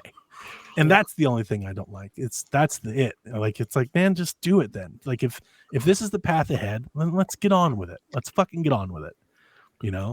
And I realize why they don't. I'm not stupid. I know they're not. They just sold this console. They're still in this generation. They're not going to do that right now. I know. But I feel like they should be asked. Like it's right there. Like it's like in my head, it's in like big neon lights. The fucking question is just begging to be asked. Like he's like, yeah, we care about growing gaming and reaching more gamers. Then the obvious question is, why isn't Indiana Jones shipping day one on date like Call of Duty? It's right there. I Make wonder them if answer they're that just question. if before they can ask that question, if they're given a specific set of things they can't. Oh, I think they ask. are. No, I think they are. Probably. But again, it's really not so much that like IGN didn't ask the question. It's really that people online aren't asking the question. Like they're not thinking. Like it's really that's it. It's not so much that Phil's not answering that question. It's that gamers that say that they follow this medium that are chiming in there. They're not saying it. They're not seeing it. You know, like when I tell people like, hey, you can't say, I don't care if Xbox doesn't sell consoles. I want everybody to play these games. That's a really nice thing to say. But that you are disconnecting the reality that has impacts for Game Pass. So what does that mean? Do you care about that? Because I do. As a Game Pass subscriber, I do. And I'm not saying that I don't want them to ship the game somewhere else. I just want to know what they're doing about what is the plan for Game Pass in a future where the consoles that are already not selling enough are selling even less. What's that plan? What does that look like? You know, like that's all. That's all. I'm not like selling my Xbox. I'm not shipping off my stock. I'm not mad. I'm not angry. I just want to know. And I just feel like it's weird on both fronts. I see it on both places. There are people that are like, I just want people to play more games. It's like, well, you're just spinning positivity for no reason. Like you're not being, I think, honest, like with yourself. And then on the other side, it's like, why isn't anybody asking? Okay, if you want to reach more gamers, if you're going to take this hippie mentality and be like, peace, love, man, it's all good. Like console wars are dumb. Okay, then console wars are dumb. Then start putting shit on my Switch then, and I'll buy it there. Because that's where I'd like to play most of these things anyway. I wonder if they're looking at it like, we're trying to give you games to show you that you could have this in Game Pass, and I'm wondering if they make more money on the game sale, like PlayStation would make more money on the game sale itself than taking a cut of I don't think we can know that. I honestly don't think that's even possible to be known until they ship day and date on PlayStation. Yeah. The idea that you're gonna we're gonna bring Indiana Jones 3 months later, you're not really testing that theory. Because the most you would sell that game is day one. The most. It's not like I believe this to be true. I don't think it's like doesn't matter. I don't think you can say we're going to ship Indiana Jones on PC and Xbox, and then 4 months later we'll bring it to PlayStation. I don't think you're still selling the same amount of PlayStation copies. Because there is a thing that people like playing the game on day one. Yeah. And by the time it arrives, it's old. Like with Hi-Fi Rush, Hi-Fi Rush. They're like, it didn't really sell that well. It's like, yeah, it was a year later. I mean, that's didn't real. We learned this already with Tomb Raider, the second Tomb Raider. We learned this already, right? Exactly. And that's my only point. That's really my only point. And yeah, so like, and here's it. Do they just spend $70 billion? Who cares how much money they make? I'm not here trying to. My dad can make more money than your dad. Who gives a fuck? I don't give a shit about Microsoft shareholders or Satya Nadella's dividends or Phil Spencer's bonuses. I bought into an ecosystem off the promise that they sold me. We bought all these studios, and he said it. It's not a fact. It's not like I put a false belief in them to provide you more exclusive content for Game Pass, right? That's what they sold us on. And I talked to Sean about this on Sweet Hangs, I think a month or two ago, maybe 3. I was like, dude, think about it. When they sold us the console, they sold it to us on Infinite and Starfield and all these games and all these things, roadmaps. I'm like, we're 5 years into this and half these games haven't even come out yet. They've literally sold us a whole console on like something that may not even be true. Like we're assuming Gears of War E-Day, right? Like from their showcase, Gears of War E-Day, like it looks awesome. It's super hyped. Is that even coming out on this console? Does anybody know that? I don't know that to be true. Yeah. Like I bought a whole box for this, and that's my like Fable. We think Fable's next year. Are we sure it doesn't get delayed? Are you positive? You can't be. And so what I said before is I just want to know what I can expect from them. And that's what I meant earlier, and maybe this is a better way of reputting it. When we were talking about this on the episode with Indiana Jones stuff, was that last week or the week? I don't remember which week it was, but last week. I was like, I don't understand how you could recommend this console versus any other option right now. My point was that recommendation just really has no concrete weight to it right now. If you come to me, just Joe Gamer, Jill Gamer, Donnie, what should I buy November 1st, 2026? Brand new consoles, just all of them. I'm going to go, well, if you buy a Switch, I can guarantee you're going to get 6 to 8 exclusives a year, a lot of third-party ports, a lot of indie support. It's going to be a great console. You're going to get your money's worth. And if you get a PlayStation 5, I'm like, you're going to get some of the best blockbuster video games you've ever seen. And maybe you don't get 10 of them, but the 3 or 4 that you get a year, I guarantee you're going to be amazing. You're going to get the best of third party. If you get a PC, you're going to get the best of most everything. And maybe it's not on the same day, but you're going to have the best performance, the best return on your investment. Like, it's going to be great. If you're going to Xbox, like, well, you've got Game Pass. And those games are going to be available like literally everywhere else. And that's it. Like, honestly, I can't tell you that it's going to be the best place to play, the world's most powerful console that I put in quotes. Yeah. I can't tell you what to expect from that. I can't tell you that these games will be exclusive, that they're not. I can't tell you that they'll even like the early access, right? Like the games are going everywhere. Like, that's the thing. By doing this strategy that they're doing, they have a really hard time making a promise to anyone else of what that means. And that's the console business. That is the console business. So what I've been arguing, that's what I've been arguing, right? This is before the 4 games. This has been for some time now. I've been on this path, I think, for a couple years now. Then just go third party. Like, it's better for everybody involved if you just do that. Because right now, how much faith can I put into what the promise is that you're making me? Because that's the console business. The console business isn't just we make cheaper hardware for you. It's a promise. It's a promise to your console base. Hey, I know that you can play on PC or anywhere else, but if you buy this box, we're going to make it like special for you. Xbox isn't. It's not super special for folks right now. Like, it's an option. It's an option. And if you've been buying games on Xbox for 30 years, it's probably a good option for you. But if you haven't, like, if you're brand new to this, like, I can't possibly fathom saying this is the best use of your money. I don't think there's a lot of evidence to support that. Maybe they're just ahead of the curve and they're positioning themselves for the eventuality of Fortnite being the only thing people want to spend money on. And they're like, you know what? We're positioning ourselves to just truly be third party. We're just not saying. I think they are. I do think they are. Yeah. I think it's pretty clear that they're doing that. I also think it's clear that they're going to be third party, but they still want to have a hardware presence. Yeah. They're still going to sell hardware. They're Microsoft. Like, we have to stop looking at it as Xbox. They're Microsoft. Yeah, people hear third party and they think Sega. This isn't Sega. They're not going to go away. They're not going to stop making. They're going to make hardware. But the thing is, they've got to start communicating to people that the hardware that they make, Xbox wants it to be like a PC. It's an option for you if you want to buy it. But they're not going to count consoles sold. They're not going to commit to you day one exclusives. Like, maybe some, like, I'm sure. And that's the thing. Again, there's the rub. I think Xbox wants to, we will have an exclusive when we think it's advantageous for us to have it. And I think for the gamer, the console gamer, that's a really tough sell to communicate to people. And I think there are I wouldn't say a lot. There are some people out there, your casuals, they don't give a fuck. They'll pay attention. They'll buy an Xbox because they buy an Xbox. I think that's what Xbox is. They're banking on that. And they're like, yeah, we got them. They're good. Right? It's so funny that you say that.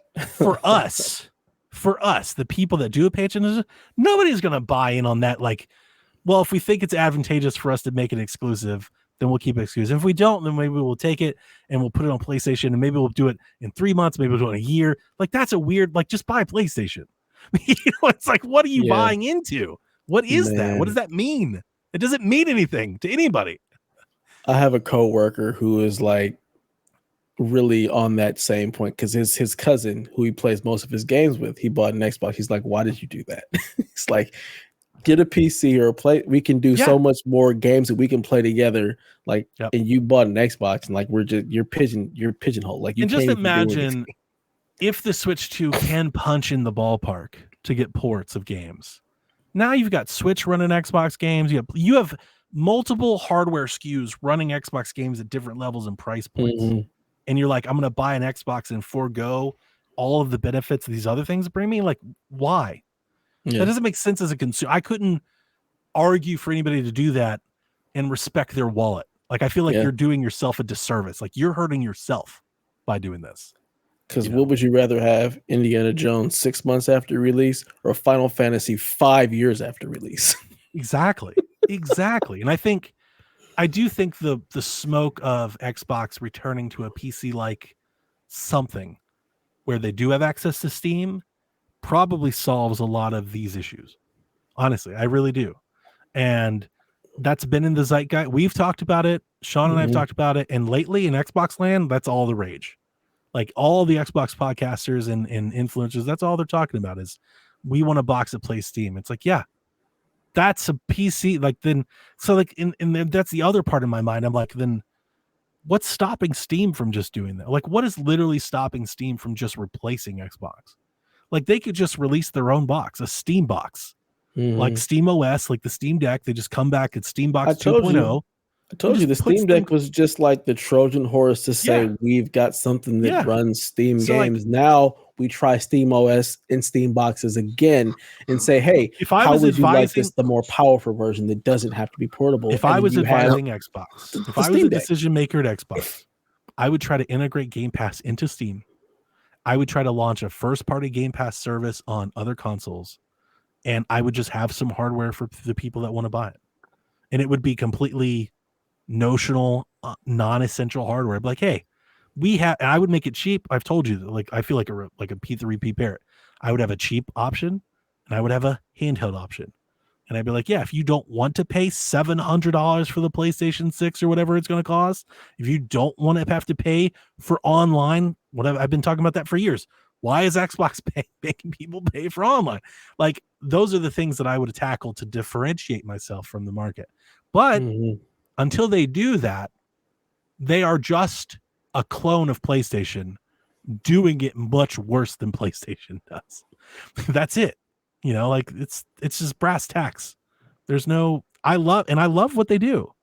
I love Gears and I love Fable. And as long as I have to buy something to play Fable on it, I will. I'll buy it. I buy all the things. I have all the consoles, and for the most part, I ebb and flow and go back and forth, but I've always had all the things. If there's something I want to play, I'm going to buy it. You know? But that's generally where I am. I don't think it's a matter of what nets out Xbox the most money on a game sold per basis.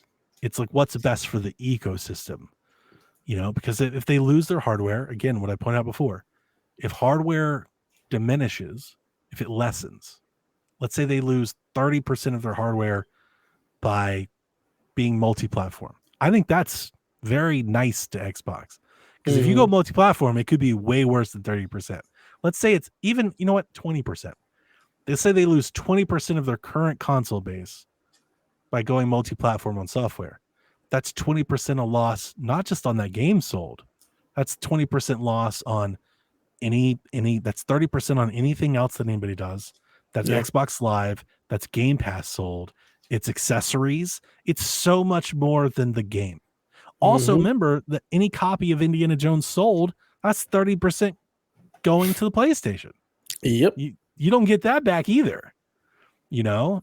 So I just think they have ventured into this myriad, this murky place where they're like a little bit of both.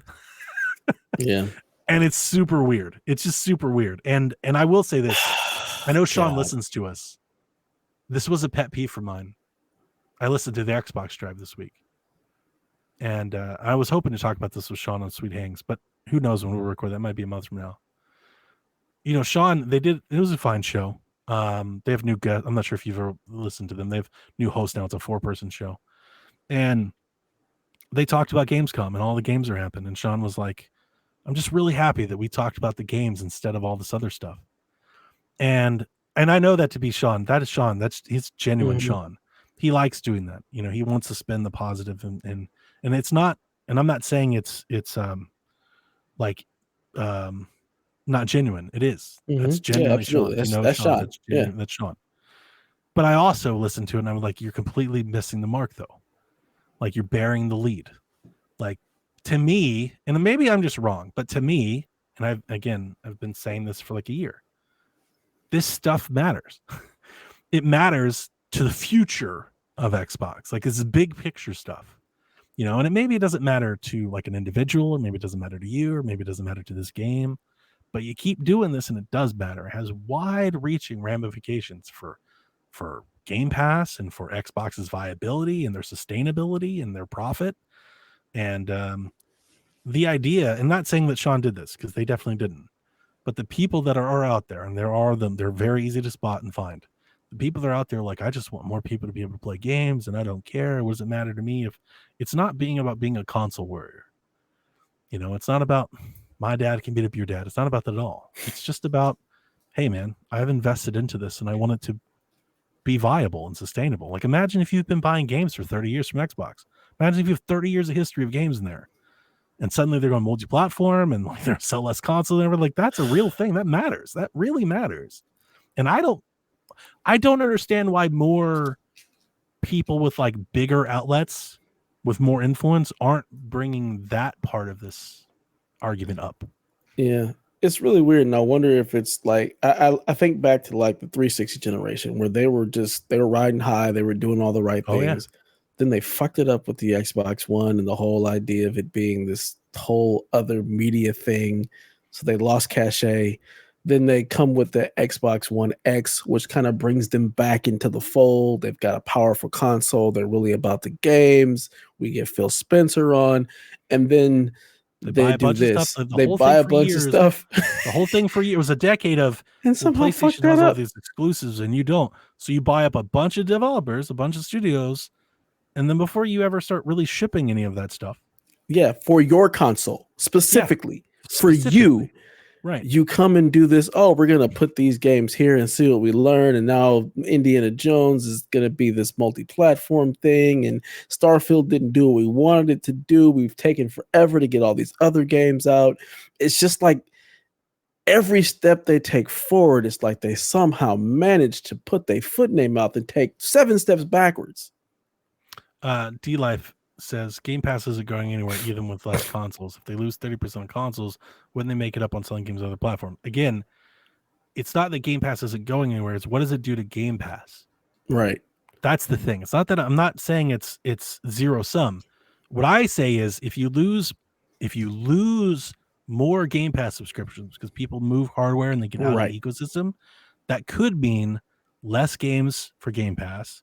It could mean less investment for Game Pass. It could mean more price hikes for Game Pass. And if you think any of those things are crazy, I only have to point you to a month ago when they literally did just that. Like they've done all those things already. And I think you could see more of that happening.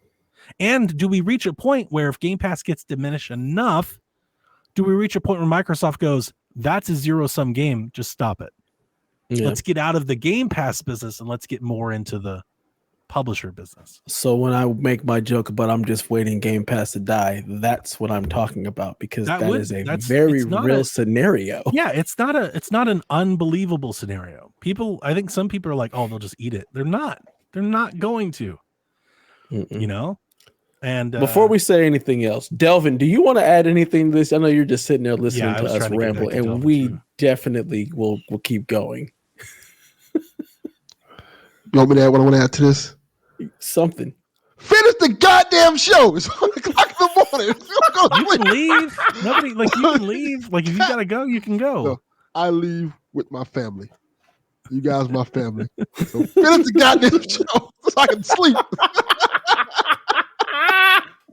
But yeah, there does seem to be this idea that like PC can just hold up Game Pass and we'll just find other people. And I'm like, yeah, that's not a thing.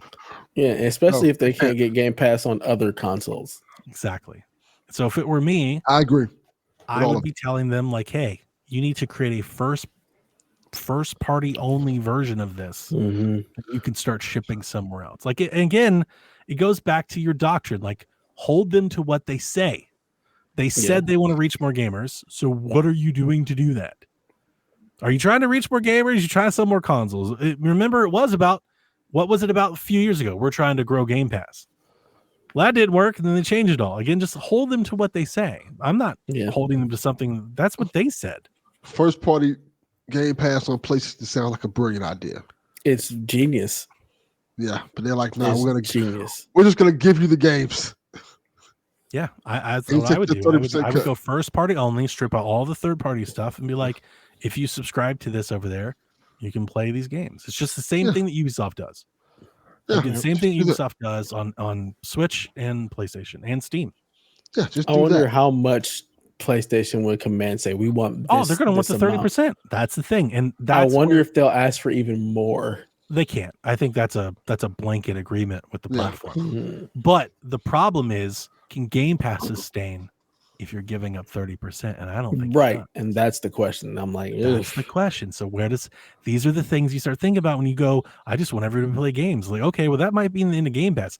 And then I wonder if the people that go, I just want everyone to play games, I wonder if they change their mind. Right. Because if you say there goes Game Pass, well, whoa, wait a second.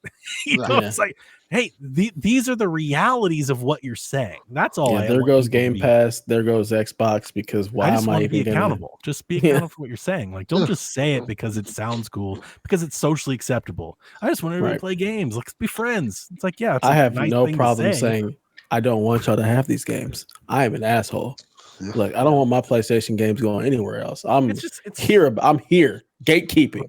You know me. I just like to dig a little deeper is all. You know, like I get really down in the thought, like, okay, well, if this means that, then what does that mean? Yeah. And this is why I appreciate you, Donnie, because you bring a whole outside conversation that I don't go looking for. And it's because you're here that I don't have to go looking for these kind of conversations. Like, it's the reality. Like when you say this is what people are saying, I hear you talk about this stuff so much that I don't even know that they're not saying that type of stuff. It blows my mind. I got Donnie's point. Like, damn, he's right. Like I retweeted Jez the other day. Jez was like, here's what I think Xbox should do. They should commit to certain franchises always being Xbox console exclusives. And which he mentioned like the core three that most people do, Forza, Gears, and Halo. To which my response was, if you're about reaching more gamers, why would you ever do this? Right. These are the brands. These are the brands that have the most appeal. These are the ones that could do the most damage. Why would you hamper? Why would you, if anything, I would say, look at Hellblade and be like, that will always be like, that's the one. Take the niche games, South of Midnight. That's not going to do 30 million copies. Gears might. Gears could. Forza can. Those are the ones I'd be trying to get over, not Hi-Fi Rush. Like those are the ones like you could do just those, and maybe that makes up all the money to leave the other ones alone. You know, like it's such a weird thing to say. And for whatever reason, maybe I'm just wrong. I would love maybe somebody smarter to come and tell me, like, Donnie, this is why this doesn't make sense. But to date, I'm surprised that like it does feel like a lot. I feel like I'm in a very small vacuum. If not, just I don't see anybody else saying these things, or even talking about these things. You know, they're saying things like, "We got to protect Halo from being multi-platform." It's like, no, that's the one that should be multi-platform. It's multiplayer. It's the whole value is how many players. Like, how can you make a multiplayer shooter in a world of Fortnite that's console exclusive? Period. I agree. Period. At all. On any platform. Who cares? Doesn't make any sense. It doesn't make any sense. That it becomes Concord all over again. Right. And why would you ship Call of Duty everywhere but not Halo? You're shipping Call of Duty and Doom everywhere under the sun but not Halo. You're holding Halo, like you're hurting yourself. Yeah, especially when you think about all the people that you've lost to PlayStation who were Halo people. In the foot. Like if you give it to them, you're just selling gangbusters, and now you have a very healthy ecosystem of players on that game. The state that Destiny might be in or might be heading to, dude. Now would be the time to strike. Brand new Halo game, super big. We're all gonna play it. You know, like you could do gangbusters. There's too many things that don't add up. Yeah. Something ain't right. Something ain't right. All right. Well, in trying to get my brother out of here so he can get some sleep, we're gonna go ahead and put a pin in this. A couple of questions we have, we'll save for next time. Just want to thank everybody who rocked with us for this whole 3.5 hour long conversation about all the wonderful shenanigans we get into in our Star Wars Outlaws review. If you're looking for a good Star Wars time, it's not a bad game to pick up. Hey, if you got Ubisoft Plus, it's a cool rental for a month. Check it out. Yeah. But until next time, It'll be on sale soon. Oh yeah, we know it'll be on sale real soon. Black Friday. I will. Be awesome. I will comment on Kervin's statement. Xbox fans want God of War. They're not getting God of War. Again, because one of these companies has built a console business and the other one is eroding it. Yes. And again, I don't want them to be exclusive because I'm a console warrior. But if you want to build a console business, that is build a console business. Build a console business. They didn't even want to give y'all the show. They didn't want to get Xbox the show. Because I think, and that's the part that I'll just leave it at this. And now you're trying to get out. Yeah. That's the part that I think Sean and I really agree on. Because if you wanted to build a console business, they are reaching the point where if they started cranking out full system exclusives and they stuck to this for a few years, I think they would build a console business. Yes. I agree with that 100%. And they've changed everything before they ever got there. Yeah. And that's the issue. So, well, until next time, ladies and gentlemen, please play some video games. See ya. Nobody's sleeping in the middle of the bed. The middle of the bed is only where you do the business. But when everybody's ready to sleep, it's the side of the bed that can't be beat. It's the middle of the bed where lovers meet. But when it comes time to slumber, it's the edges. Ooh, the edges.